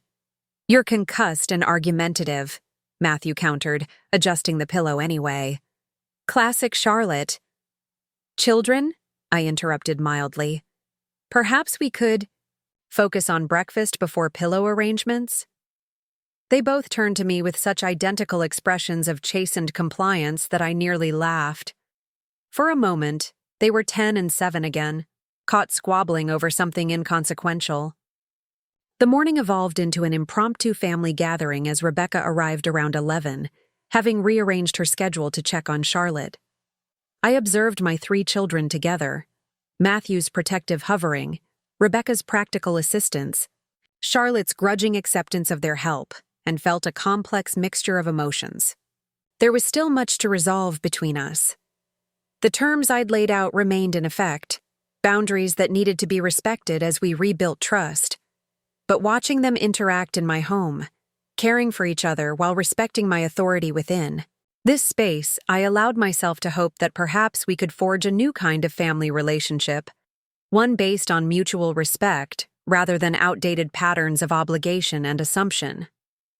Later that afternoon, as Matthew and Rebecca prepared to leave, Charlotte declared herself well enough to move to the living room sofa. I helped her settle there with books, water, and her phone within easy reach. "I meant what I said last night," she said once we were alone, "about wanting to contribute meaningfully to Willowbrook. I've been thinking more clearly this morning, and I realize there's a genuine need for better legal resources for seniors. Elder law is complex, and many people don't understand their options until it's too late. You're proposing to offer legal services to our residents?" I clarified. "Not directly. That would be a conflict of interest. But educational workshops, referral resources, maybe a monthly clinic with volunteer attorneys from my firm." Her professional mind was already organizing the possibilities. It would be ethically sound and genuinely helpful. The irony wasn't lost on either of us. Charlotte using her legal expertise to empower seniors rather than to curtail their autonomy, as she had attempted to do with me. That could be valuable, I acknowledged. "We'll need to discuss parameters and expectations." Of course, she agreed readily. "And Mom, I accept your terms. All of them. I understand why they're necessary." Her direct acknowledgement, free from the influence of pain medication, felt significant. Of my 3 children, Charlotte had the most to acknowledge in terms of overstepping boundaries. "Thank you," I said simply. "That means a great deal." As evening approached, Charlotte insisted she was well enough to return to her own apartment, but I overruled her based on the doctor's instructions for 24-hour monitoring. "You can return to your independent living tomorrow," I said with just a touch of irony. "Until then, you'll have to tolerate being cared for."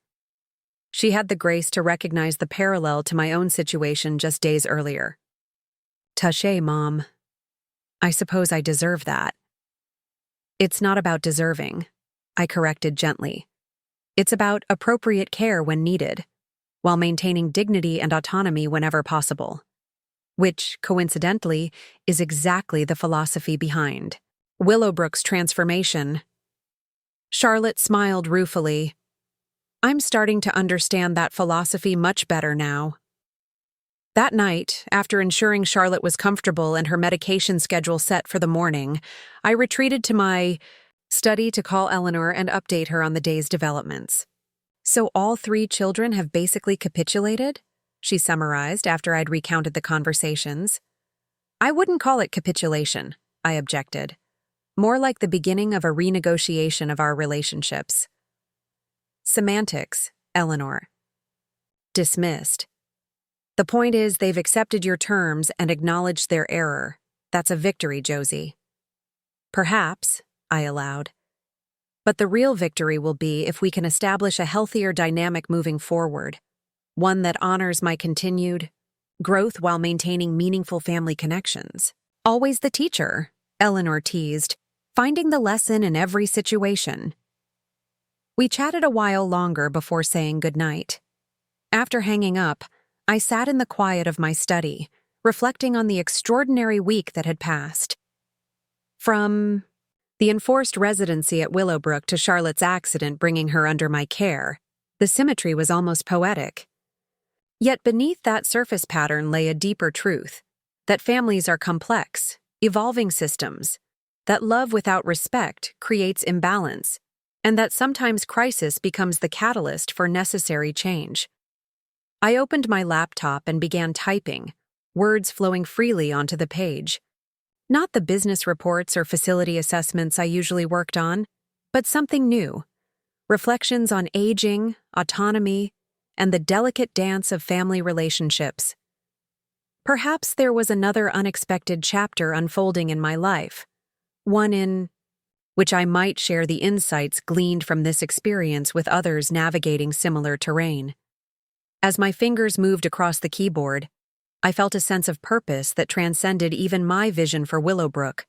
This, too, was part of my journey, finding meaning in challenge, wisdom in conflict, and new beginnings in what others might see as life's final chapter. 1 month after what my children had begun referring to as the Willowbrook Revelation, I stood at the podium in the facility's newly renovated community room, facing an audience of residents, staff, and family members. The quarterly town hall meeting had drawn a larger crowd than usual, no doubt due to the intriguing announcement that the owner would be making a personal appearance.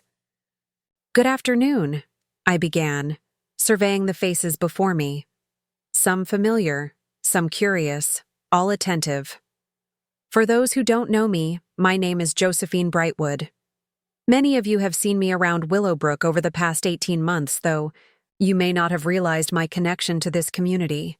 A murmur rippled through the audience. Evelyn Abernathy, seated in the front row, gave me a knowing smile. She'd suspected something long before my brief stay as a resident had confirmed her intuition. Today, I want to share with you the vision that led me to acquire Willowbrook, the changes we've implemented thus far, and most importantly, the plans we're developing for the future, with your input and participation.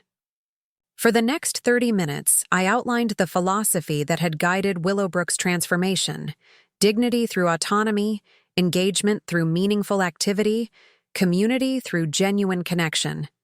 I shared statistics on improved health, outcomes, reduced medication usage, and increased resident satisfaction.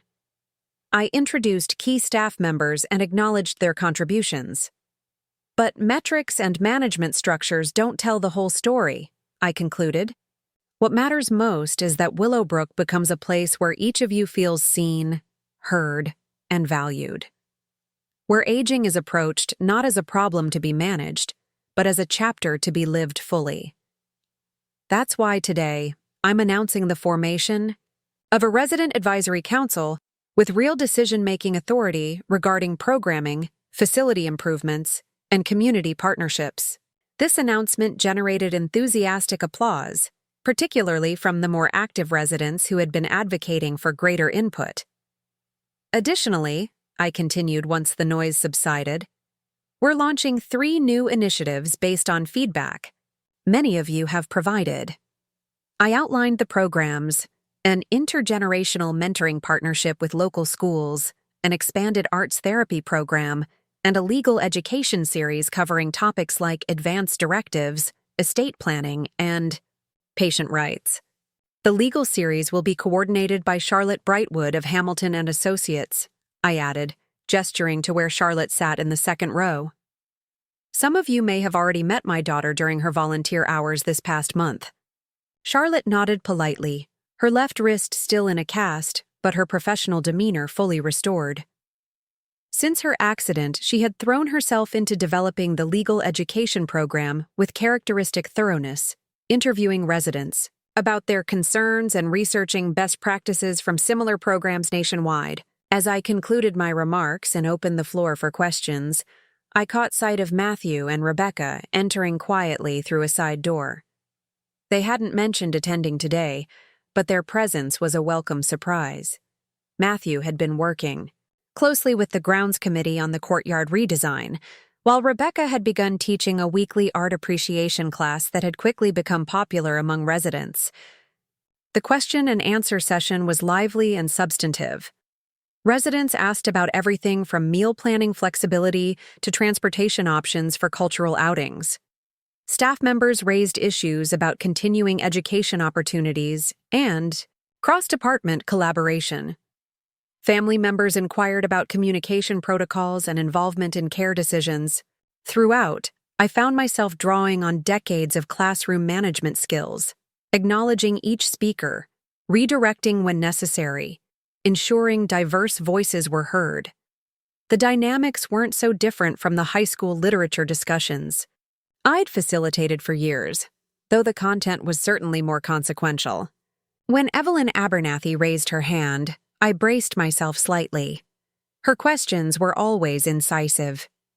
"Mrs. Brightwood," she began, eyes twinkling, "some of us couldn't help but notice your rather unconventional introduction to resident life last month. Would you care to elaborate on that experience and how it might influence Willowbrook's future direction?" A ripple of curious murmurs spread through the audience. Of course, the brief drama of my admission hadn't gone unnoticed. In a community where interesting gossip was premium currency. I smiled. "A fair question, Mrs. Abernathy. Yes, I spent 3 days as a resident here last month due to a misunderstanding with my family regarding my well-being after a fall in my garden." I kept my explanation simple but honest, acknowledging the value of experiencing Willowbrook from a resident's perspective while avoiding details that might embarrass my children, who shifted uncomfortably in their seats. That experience reinforced something I've believed since beginning this project, that maintaining autonomy and dignity is fundamental to quality of life at any age. It also highlighted several areas for improvement that might have escaped my notice otherwise. I detailed a few of these observations: shower water pressure, lighting issues, tray designs that challenged residents with arthritis, and the changes already implemented in response. So, while I wouldn't recommend family miscommunication as a research method, I concluded with a smile, I am grateful for the insights gained. Sometimes the most valuable perspective comes from unexpected circumstances. Evelyn nodded, satisfied. "And your family? Have they gained any insights from this unexpected circumstance?" Leave it to Evelyn to ask the question that cut straight to the heart of the matter. I glanced at my children, wondering how to respond without putting them on the spot. To my surprise, Matthew stood up. "May I address that question, Mom?" I nodded, intrigued by his voluntary participation. "For those who don't know me, I'm Matthew Brightwood, Mrs. Brightwood's son," he began, his architect's confidence evident in his posture despite the unfamiliar context. "And to answer Mrs. Abernathy's question directly, yes, my siblings and I have gained significant insights from recent events." He paused, gathering his thoughts. "We made assumptions about our mother based on outdated perceptions. We confused love with authority. We prioritized our own peace of mind over her autonomy. And in doing so, we nearly damaged our relationship beyond repair." The room was silent now, the audience captivated by this unexpected turn in the town hall. What I've learned, is that respect must be the foundation of any meaningful relationship, especially with family. And respect means acknowledging the whole person, not just the role they've played in your life. Matthew gestured toward me. "My mother isn't just the woman who raised us after our father died. She's also a visionary leader who saw possibilities in this facility that others missed. She's a businesswoman who orchestrated a complex acquisition and operational transformation. She's an advocate who fights for the dignity of seniors when others would dismiss them. His voice grew more passionate. And yes, she's a formidable opponent when crossed, as we discovered firsthand. This last comment drew appreciative chuckles from the audience. I felt a complex wave of emotions: pride in Matthew's growth, gratitude for his public acknowledgement, lingering traces of hurt from the original betrayal, and hope for our evolving relationship. Rebecca stood next to her brother. I'd like to add something, if I may. When I nodded, she continued, the work being done here at Willowbrook represents something much larger than just improved senior living. It challenges fundamental assumptions about aging, capacity, and purpose. My mother isn't just running a business. She's modeling a philosophy that values continued growth and contribution throughout all stages of life. Charlotte remained seated, but spoke clearly from her place in the second row. And she's demonstrating that the best person to make decisions about your life is you, regardless of age or circumstance. As an attorney who specializes in estate planning, I've seen firsthand how often seniors' wishes are overlooked or overridden by well-meaning family members. What Willowbrook is establishing under my mother's leadership is a template for respecting individual agency while providing appropriate support. I had not expected this impromptu family testimony, and I found myself genuinely moved by my children's insights. Their understanding of my vision for Willowbrook went deeper than I had realized, suggesting that our recent conflicts had indeed catalyzed meaningful growth. After the town hall concluded, residents and staff lingered to continue conversations. In smaller groups, I moved among them, addressing specific questions and noting suggestions for future consideration. My children did the same, each engaging with residents in their areas of expertise. Matthew discussing the courtyard renovations, Rebecca chatting about upcoming art exhibits, Charlotte answering legal questions. Eleanor appeared at my elbow, having watched the proceedings from the back of the room. Well, that was unexpectedly touching, she observed dryly. Your children mounting a public defense of your honor and vision. Very dramatic. I smiled at my friend's characteristic blend of warmth and irony. It was surprising. I didn't ask them to speak. That's what makes it significant, Eleanor pointed out. They chose to publicly acknowledge their error and your accomplishment. That's not small, Josie. We watched as Matthew knelt beside a resident in a wheelchair, showing her sketches of the planned courtyard renovations, his expression animated as he explained the accessible features. They're integrating into the community, I noted with quiet satisfaction. Not just fulfilling an obligation, but finding genuine connection with the work. Of course they are, Eleanor replied. They're your children, after all. Once they got past their fixed ideas about who you should be, they were bound to recognize the value of what you're creating here. Richard approached with refreshments. For Eleanor and me, his expression pleased. That went exceptionally well, Mrs. Brightwood. The residents are buzzing with excitement about the new initiatives, especially the advisory council. Excellent. I accepted the cup of tea he offered. Let's schedule the first council meeting within 2 weeks. I want to maintain momentum while enthusiasm is high. As the community room gradually emptied, my children gathered near the podium, waiting for me to finish my conversations with residents and staff. There was an ease between them I hadn't seen in years, a shared purpose temporarily superseding the competitive dynamic that had characterized their adult relationships. When I finally joined them, Rebecca asked, "Dinner at Giovanni's to celebrate a successful town hall? Our treat." That sounds lovely, I agreed, feeling a warmth that went beyond the professional satisfaction of the afternoon's accomplishments.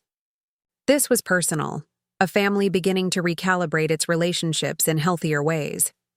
Giovanni's was busy for a Thursday evening, but the hostess quickly led us to a corner table away from the main traffic areas. As we settled in, I noticed small changes in my children's behavior toward me. More attentive listening, fewer interruptions, a new respect in their eyes when I spoke. The confrontation at Willowbrook had indeed shifted something fundamental in our dynamic. "So," Charlotte said after we'd ordered, her lawyer's directness coming to the fore, "monthly family meetings were part of your terms. We've been meeting weekly in various configurations, but we haven't had a formal family council session yet. Should we schedule one?" "Actually," I replied, "I think today's town hall served that purpose for this month. You each shared your perspectives on Willowbrook and engaged meaningfully with the community. That demonstrates the kind of alignment I was hoping to develop through regular meetings." Matthew looked relieved. "So we're meeting your expectations, with the volunteer work and everything?" His need for explicit validation touched me. Despite his professional success, Matthew had always sought approval more openly than his sisters. "You've all exceeded my expectations," I assured them. "Not just in fulfilling the letter of the agreement, but in genuinely engaging with the spirit behind it." "We've been talking a lot," Rebecca admitted. "About family dynamics, about how we fell into such dysfunctional patterns without realizing it, and about how we can better support your vision for Willowbrook while maintaining appropriate boundaries," Charlotte added. "It's a balancing act, being involved without overstepping." Their thoughtfulness was encouraging. That awareness alone represents significant progress, I noted. Finding that balance is exactly what healthy adult family relationships require. Our food arrived, temporarily pausing the conversation. As we ate, I reflected on how different this dinner felt from our gatherings before the Willowbrook revelation. There was an authenticity to our interaction now, a willingness to acknowledge complexity rather than retreating to comfortable but limiting patterns. "Mom," Matthew said after we'd eaten, "there's something else we wanted to discuss with you. Something we've been working on together." His serious tone caught my attention. "Oh?" The three exchanged glances before Rebecca continued. "We've been thinking about Dad's legacy, about what he would have wanted for the family business." This was unexpected territory. Daniel's small construction company had been sold shortly. After his death, the proceeds split between a trust for the children's education and living expenses for me. It had been a pragmatic decision at a difficult time, one made primarily for financial security rather than sentimental reasons. "The company was sold decades ago," I reminded them. "What's bringing this up now?" "Not the original company," Charlotte clarified, "but the philosophy behind it. Dad always talked about building structures that improved people's lives, that served genuine needs rather than just looking impressive." Matthew nodded eagerly. "Working on the Willowbrook Courtyard project got me thinking about purpose-driven design, especially for underserved populations like seniors. And then when Rebecca and Charlotte started getting involved in their ways, we realized there might be an opportunity to create something that honors Dad's values while building on what you've started at Willowbrook," Rebecca finished. "We're proposing a nonprofit foundation," Charlotte explained, her professional expertise evident in her clear presentation. "The Brightwood Foundation for Dignified Aging. It would support research, facility improvements, and innovative programming across multiple senior living communities, using Willowbrook as the flagship model." I sat back, genuinely surprised by the scope of their thinking. "You've been busy," I observed mildly. "It's just in the conceptual stage," Matthew clarified quickly. "We wouldn't move forward without your full involvement and approval. It's as much about honoring your work as it is about Dad's legacy." "But we think it could amplify what you're doing," Rebecca added enthusiastically. "Help spread these methods to other facilities, create a network of communities committed to the same philosophy." Charlotte, ever practical, pulled a slim folder from her bag. "I've drafted some preliminary foundation documents, mission statement, governance structure, potential funding sources. But it's all hypothetical at this point. We wanted to present the concept before developing it further." I accepted the folder, touched by their initiative and thoughtfulness. This wasn't about controlling my project or superseding my authority. It was about expanding the vision in ways that honored both Daniel's memory and my current work. I'm intrigued, I admitted, and moved by your collective effort. This represents exactly the kind of collaborative approach I hoped might eventually develop between us. Their visible relief suggested they'd been nervous about my reaction. Had I become so formidable in their eyes? We weren't sure if you'd see it as overstepping, Matthew confessed. After everything that happened. There's a world of difference between making decisions for me without my input and proposing a collaborative project based on shared values, I pointed out. The first diminishes me. The second respects my agency while inviting partnership. We spent the rest of dinner discussing the foundation concept in greater detail, how it might be structured, what initiatives it could support, how Willowbrook's model could be adapted for communities with different resources and needs. My children's expertise complemented each other naturally. Matthew's design perspective, Rebecca's educational approach, Charlotte's legal and organizational framework. As we talked, I felt Daniel's presence almost tangibly, as if he were sitting with us, pleased by this unexpected convergence of family purpose. He had always believed in building things that would outlast him, structures that would serve communities for generations. This foundation represented an evolution of that vision in ways he couldn't have imagined but would surely have approved. By the time we finished dessert, the initial concept had already evolved substantially based on my input and questions. We'd identified key areas for further research and established a timeline for development that respected each of our professional commitments. We should bring Eleanor into the conversation, I suggested as we prepared to leave. Her financial expertise would be invaluable, especially regarding endowment structures and sustainable funding models. We had the same thought, Rebecca nodded. She's already agreed to meet with us next week. Of course, they had already approached Eleanor. My children had always been thorough planners, a trait they'd inherited from both their parents. What was different now was that they were planning with me rather than for me, a distinction that made all the difference. Outside the restaurant, as we waited for the valet to bring our cars, Charlotte asked hesitantly, "Mom, would it be all right if I stayed at your house tonight? The plumbing in my building is being repaired, and they've shut off the water until tomorrow afternoon." Of course, I agreed readily. "You're always welcome." I paused, then added with a small smile. "Though I believe we agreed on visiting hours by appointment for 90 days. Technically, you should have called ahead." Charlotte looked momentarily stricken until she caught the twinkle in my eye. "Are you actually teasing me about the visiting hours clause? The one I drew up the guardianship papers that started this whole situation?" "I might be," I admitted. "Apparently, I've developed a taste for irony in my old age." Matthew and Rebecca laughed, and after a moment, Charlotte joined them. "I suppose I deserved that," she conceded. "But for the record, I did text this morning about possibly needing accommodation tonight. That counts as advance notice." "So it does," I acknowledged. "Your room is ready whenever you are."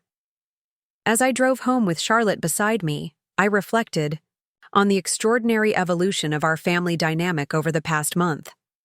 From crisis to confrontation to the beginnings of genuine collaboration, it had been a journey none of us could have anticipated. "You're smiling," Charlotte observed. "What are you thinking about?" "About unexpected outcomes," I replied honestly.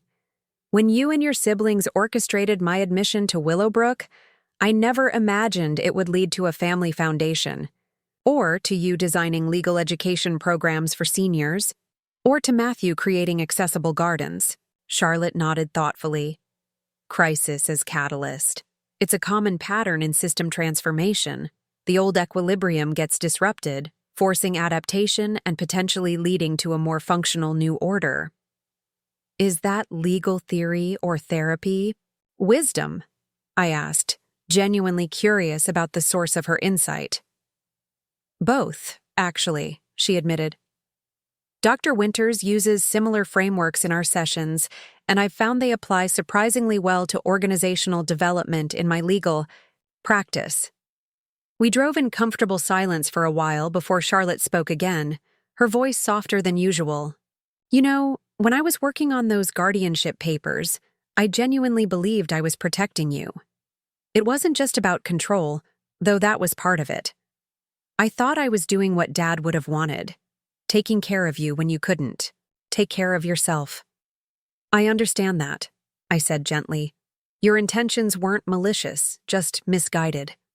But that's just it, she persisted. I've been thinking a lot about why I was so confident in my assessment of your capacity, and I realized something troubling. I had unconsciously reduced you to a role rather than seeing you as a full person with continuing potential for growth and change. Her self-awareness was impressive. That's a profound insight, Charlotte. It's made me question how I view other relationships too, she continued. How often I make assumptions based on fixed ideas about who people are and what they're capable of. It's not a flattering realization. Growth rarely begins with flattering realizations, I observed. The question is what you do with the insight once you have it. She smiled slightly. Another lesson from Professor Brightwood? Old habits die hard, I admitted. Once a teacher, always a teacher. When we arrived home, I made tea while Charlotte settled into the guest room, her childhood bedroom that now served multiple purposes.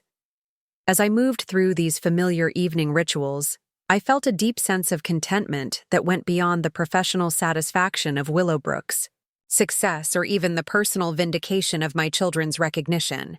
There was something profound in this recalibration of family relationships, this movement toward more authentic connection based on who we actually were, rather than the roles we had historically played. It wasn't perfect. There would still be missteps, old patterns reasserting themselves, moments of frustration on all sides. But the foundation had shifted toward something healthier, more balanced, more true. Charlotte joined me in the living room, having changed into borrowed pajamas that made her look younger than her 39 years. We sat together quietly, sipping tea and watching the night deepen outside the windows. I've been thinking about what Matthew said at the town hall today, she said eventually, about seeing you as more than just our mother. It made me realize how limiting our perceptions can be, how we box people into the roles they've played in our lives. I nodded, encouraging her to continue. When Dad died, you became everything to us. Mother, father, provider, emotional anchor. You set aside so much of yourself to be what we needed. And somewhere along the way, we stopped seeing past that role to the woman underneath. It was a choice I made, I reminded her. One I don't regret.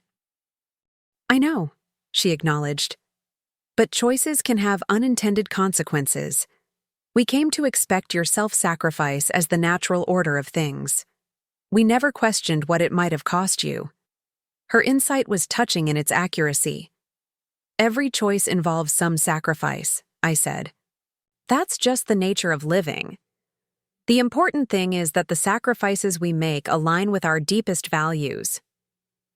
And Willowbrook? Does that align with your deepest values? I considered the question carefully. Yes, though in ways I couldn't have articulated when I began. It started as a practical response to what I saw lacking in senior care: basic dignity, autonomy, meaningful engagement. But it's evolved into something more profound. A statement about how we value human life at every stage, about the ongoing capacity for contribution and growth, about creating community that honors the full humanity of each person. Charlotte listened intently, her lawyer's analytical mind visibly processing my words. That's what makes it so different from other high-end facilities, she observed. It's not just about better amenities or more attentive staff. It's about a fundamentally different view of what aging can be. Exactly. I felt a surge of pleasure at her understanding. And that perspective applies beyond senior living. It's really about how we view human potential across the lifespan. We talked late into the evening, our conversation ranging from philosophical questions about purpose and meaning to practical considerations about the proposed foundation. There was an ease between us I hadn't felt in years, the comfortable exchange of ideas without judgment or agenda, the pleasure of intellectual engagement with someone who both challenged and respected my thinking. When Charlotte finally yawned and stood to go to bed, she hesitated, then asked, "Do you think we'll be able to maintain this new way of relating to each other? Or will we slip back into old patterns when things get stressful?" It was a fair question, one I'd been asking myself. "I think we'll do both," I answered honestly. "Old patterns have deep roots. We'll fall back into them sometimes. But now we've seen another possibility, and that awareness creates space for choice rather than automatic response." She nodded, satisfied with this realistic assessment. "Good night, Mom, and thank you, not just for tonight, but for forcing us to see you clearly. It couldn't have been easy to stand your ground against all three of us." "It wasn't," I acknowledged. "But some boundaries are worth defending, even at the risk of relationship. You'll understand that better as you get older." "I'm beginning to understand it now," she said softly before heading upstairs. Alone in the quiet house, I found myself reflecting on the journey that had brought us here. From the fall in my garden to the Willowbrook revelation to tonight's discussion of a family foundation. None of it had unfolded as I would have planned or chosen, yet the outcome was richer and more meaningful than anything I could have orchestrated. There was a lesson in that, one I'd been learning and relearning throughout my 72 years, that life's most significant growth often emerges from its most challenging disruptions. That what initially appears as setback or betrayal can sometimes be the catalyst for necessary transformation. That the path forward rarely follows our carefully laid plans, but somehow leads us where we need to go nonetheless. As I prepared for bed, I found myself thinking of Daniel and what he would make of all this. The business I'd built, the stand I'd taken with our children, the foundation now taking shape in his name. I like to think he would be proud, not just of the tangible accomplishments, but of the integrity with which I'd navigated this unexpected chapter of life. "We're doing all right, Daniel," I murmured to his photograph on my nightstand. "Not quite the retirement we planned, but meaningful all the same." And in the quiet darkness of the room we had once shared, I could almost hear his reply, the gentle laugh, the warm encouragement that had been his hallmark throughout our marriage. Not the exact words, perhaps, but the essence of his response.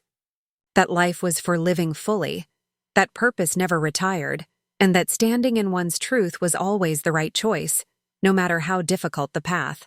With that comforting thought, I drifted toward sleep, content in the knowledge that tomorrow would bring new challenges and opportunities. At Willowbrook, with the emerging foundation concept, in my evolving relationships with my children. And I would meet them all with the same quiet determination that had carried me this far, secure in who I was and what I valued, regardless of others' expectations or assumptions. Some might call it stubbornness. I preferred to think of it as clarity of purpose, the hard-won wisdom of a woman who had finally stopped apologizing for continuing to grow, to learn, to become more fully herself with each passing year. 6 months had passed since the Willowbrook revelation, and autumn had transformed my garden into a tapestry of gold and crimson. I sat on the bench beneath the rose arbor, reviewing notes for tomorrow's board meeting while enjoying the crisp October air. The Brightwood Foundation for Dignified Aging was moving from concept to reality, with the official launch scheduled for spring. Eleanor approached along the garden path, carrying 2 mugs of steaming cider. "Thought you might need this," she said, handing me one. "It's getting chilly out here." "Thank you." I welcomed both the warmth and the interruption. I'd been working since breakfast, and my eyes needed a break from the financial projections Charlotte had prepared. Eleanor settled beside me, glancing at the papers in my lap. "How's the foundation coming along?" "Remarkably well," I admitted. "The children have secured commitments from 3 major donors already." Matthew's connections in the architectural community have been particularly valuable. And how is the family dynamic? Still holding steady? I smiled at her directness. Eleanor had never been one for small talk. Evolving in positive ways. We've had our moments, but overall, the new patterns seem to be taking root. The monthly family meetings had continued, though they'd shifted focus from rebuilding trust to developing the foundation. Each of my children had found their niche in the project, Matthew overseeing facility design standards, Rebecca developing intergenerational programming, Charlotte handling legal structure and governance. And Willowbrook? How are the residents? Adjusting to their celebrity owner? I laughed at Eleanor's characterization. Hardly celebrity status, though Evelyn Abernathy has taken to introducing me to visitors as our undercover boss with far too much glee. The transition to public ownership had gone more smoothly than I'd anticipated. Most residents found the story amusing rather than concerning, and many appreciated knowing that someone with personal investment in their well-being was making decisions about facility operations. The Resident Advisory Council is proving quite effective, I added. Their recommendation for extended visiting hours for families with young children has been particularly well received. Eleanor nodded approvingly. Giving people genuine agency in their environment makes such a difference. It's a simple concept, yet so rarely implemented effectively. We sat in comfortable silence for a while, watching leaves spiral down from the maple tree at the garden's edge. Eleanor had been my steadfast companion throughout this journey. From the initial research trips to the confrontation with my children, to the foundation development. Her unwavering support had made everything else possible. I've been thinking, I said finally, about writing a book. Eleanor's eyebrows rose slightly. About Willowbrook? About the entire experience, the acquisition, the operational transformation, the family conflict, the lessons learned along the way, not as a personal memoir, but as a guide for others navigating similar terrain. The intersection of aging, autonomy, and family dynamics, Eleanor mused. It's certainly rich territory, and who better to map it than someone who's journeyed through firsthand? Exactly. There are resources for seniors facing health challenges and books for adult children worried about aging parents, but very few that address the complex dance between continuing personhood and changing capacities. Eleanor's eyes gleamed with interest. You always were a good teacher, Josie. This would just be finding a new classroom, a new set of students. That's how I see it, I agreed, taking what I've learned and making it useful to others. The sound of a car in the driveway interrupted our conversation. Moments later, Rebecca appeared around the corner of the house, waving as she spotted us in the garden. Sorry I'm early, she called, making her way toward us. The faculty meeting ended sooner than expected. No apology necessary, I assured her. We're just enjoying the garden before winter closes in. Rebecca had been coming over on Thursday afternoons to help sort through family photographs for a display at the foundation launch. It had become a pleasant ritual. Tea, conversation, and the shared discovery of forgotten moments captured in images from decades past. I brought something I thought you might find interesting, Rebecca said, settling on the grass near our bench and pulling a folder from her bag. I was cleaning out some old files at school and found this. She handed me a faded composition book with Mrs. Brightwood's English Literature, Period 3, written on the cover in my distinctive handwriting. Opening it, I recognized my grade book from my teaching days, meticulously documenting assignments, participation, and test scores. Look at the names, Rebecca suggested, pointing to the student roster. I scanned the list, memories flooding back as I recognized former students. Gregory Chen. He became a journalist, I believe, and Sarah Martinez. She's a professor at the State University now. Third row down, about halfway through, Rebecca prompted. I followed her direction and felt a small jolt of surprise. Richard Chen? Our Richard Chen? Willowbrook's executive director? Rebecca nodded, smiling. I ran into him at the hospital when I was visiting a student's parent last week. We got talking and he mentioned that you had been his teacher. He said he never told you because he wanted to be hired on merit alone, not as a former student. This unexpected connection delighted me. I remembered Richard as a thoughtful, precise student who wrote insightful essays about character motivation in classic literature. Those same qualities made him an excellent administrator, attentive to detail while never losing sight of the human element. The world gets smaller as we get older, Eleanor observed. Or perhaps we simply become more aware of the connections that were always there. Our conversation shifted to the foundation plans as Rebecca shared updates on the educational programming she was developing. Her enthusiasm was infectious as she described partnerships with local universities for student internships and research opportunities. We're creating something that goes far beyond Willowbrook, she concluded. A model that can be adapted for communities with varying resources and needs. That was always the goal, I acknowledged. One facility can serve a limited number of seniors, but a transformative approach to elder care? That could improve thousands of lives. The afternoon light was beginning to fade when Matthew's truck pulled into the driveway, followed closely by Charlotte's sedan. They weren't expected until dinner, but spontaneous family gatherings had become more common as our collective work on the foundation intensified.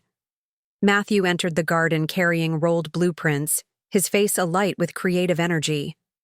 "Mom, I've got the preliminary designs for the Sunnyvale retrofit. Their board approved our proposal." Sunnyvale Retirement. Community was a struggling facility in a neighboring county that had approached the nascent Brightwood Foundation for assistance. With significant operational challenges and limited resources, it represented exactly the kind of transformation opportunity we'd hoped to address. "That's wonderful news," I said, making room for him on the bench as Charlotte joined our impromptu garden meeting. "We'll need to move quickly with the legal frameworks," Charlotte added, her professional efficiency tempered by genuine excitement. "Their fiscal year ends in December, and we want the transition team in place by then." As my children spread blueprints and documents across the garden table, discussing timelines and implementation strategies, I felt a profound sense of satisfaction. This collaborative effort, born from conflict and misunderstanding, had evolved into something none of us could have created alone. Eleanor caught my eye over the animated discussion, her expression knowing. "Look at what you've started," she murmured.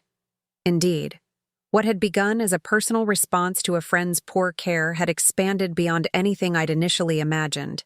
From Willowbrook's transformation, to the Foundation's broader mission, to this family alliance that transcended old roles and expectations. "We'll need board approval for the budget allocation," Charlotte was saying, her legal mind focused on governance details. "The board meets tomorrow," I reminded her. "We can present the Sunnyvale proposal then." "Perfect timing," Matthew nodded, pointing to a section of his blueprints. "I want to start with the common areas, creating more natural light and accessible. Gathering spaces sets the tone for the entire culture shift." Rebecca was already making notes. "I'll contact the staff development team. They'll need to schedule training sessions before any physical renovations begin." Their coordinated approach reflected months of working together toward shared goals. The earlier tension had evolved into a productive dynamic where each person's expertise was recognized and respected. As evening approached, we moved indoors for the dinner we'd planned.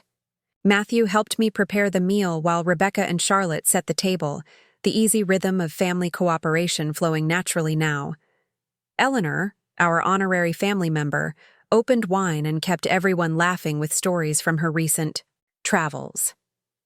Over dinner, the conversation ranged from foundation business to personal updates to reminiscences about Daniel and how he might have contributed to this family enterprise. There was a comfortable blend of professional respect and familial affection in how we engaged with each other, the hard-won balance I'd hoped might eventually emerge from our conflict. I have something to share, I said as we lingered over dessert. I've decided to write a book about our experience. The Willowbrook transformation, the family dynamics, the lessons learned along the way. My announcement was met with enthusiastic support. Matthew immediately began suggesting publishers with expertise in senior care topics. Rebecca offered to connect me with her school's media specialist for research assistance. Charlotte, practical as always, raised questions about intellectual property and how the book might relate to the Foundation's public messaging. Would you include the part where we tried to commit you to your own nursing home? Matthew asked, with a self-deprecating smile. Or would that be edited out to protect the guilty? I think that part is rather essential to the narrative, I replied dryly, though I might change the names to protect the formerly misguided. Charlotte raised her glass. To Mom's new venture, may your book be as transformative as everything else you've undertaken in your 70s. And to family evolution, Rebecca added, from conflict to collaboration. As we toasted together in my dining room, surrounded by the warmth of rekindled relationships and shared purpose, I felt a profound gratitude for the journey we'd traveled, not despite its difficulties, but because of them. The crisis that had threatened to fracture our family had instead become the catalyst for its transformation. Later, after my children and Eleanor had departed and the house had settled into nighttime silence, I sat at my desk and opened a new document on my computer. The blank page seemed to hold infinite possibilities as I typed the working title. Reclaiming Dignity, Transforming Elder Care and Family Relationships. The words began to flow as I shaped the introduction, drawing on everything I'd experienced and learned over the past 2 years. This book would be yet another unexpected chapter in a life that had continually surprised me with its capacity for renewal and reinvention. As seniors, we are too often defined by what we can no longer do, rather than by what we continue to offer. As family members, we too easily confuse protection with control, love with authority. This book charts a different course, one that honors autonomy while acknowledging interdependence, that recognizes continuing growth even as certain capacities change. It began with a fall in my garden and my children's well-intentioned but misguided response. It led to a revelation that transformed not just a senior living facility, but our understanding of family roles and relationships. And it continues to evolve as we build new models for aging with dignity, purpose, and genuine community. I wrote late into the night, the words coming easily now that I had claimed this new identity. Not just mother, widow, teacher, or business owner, but author of my own continuing story. A story still unfolding in ways I couldn't yet imagine, but would face with the same determination and clarity that had brought me this far. The visiting hours my children had once imposed upon me had long since expired. In their place had emerged something far more valuable. Relationships based on mutual respect, collaborative purpose, and the recognition that love, at its best, empowers rather than diminishes the beloved. That was the true legacy I hoped to leave, not just through Willowbrook or the Foundation, or even the book taking shape beneath my fingers, but through the living example of a woman who refused to be defined by others' limitations, who continued to grow, to contribute, to become more fully herself with each passing year. And in that ongoing becoming lay the most profound lesson of all, that life's most meaningful chapters may well be those we haven't yet imagined, waiting to be written at any age. Up next, you've got 2 more standout stories right on your screen. If this one hit the mark, you won't want to pass these up. Just click and check them out.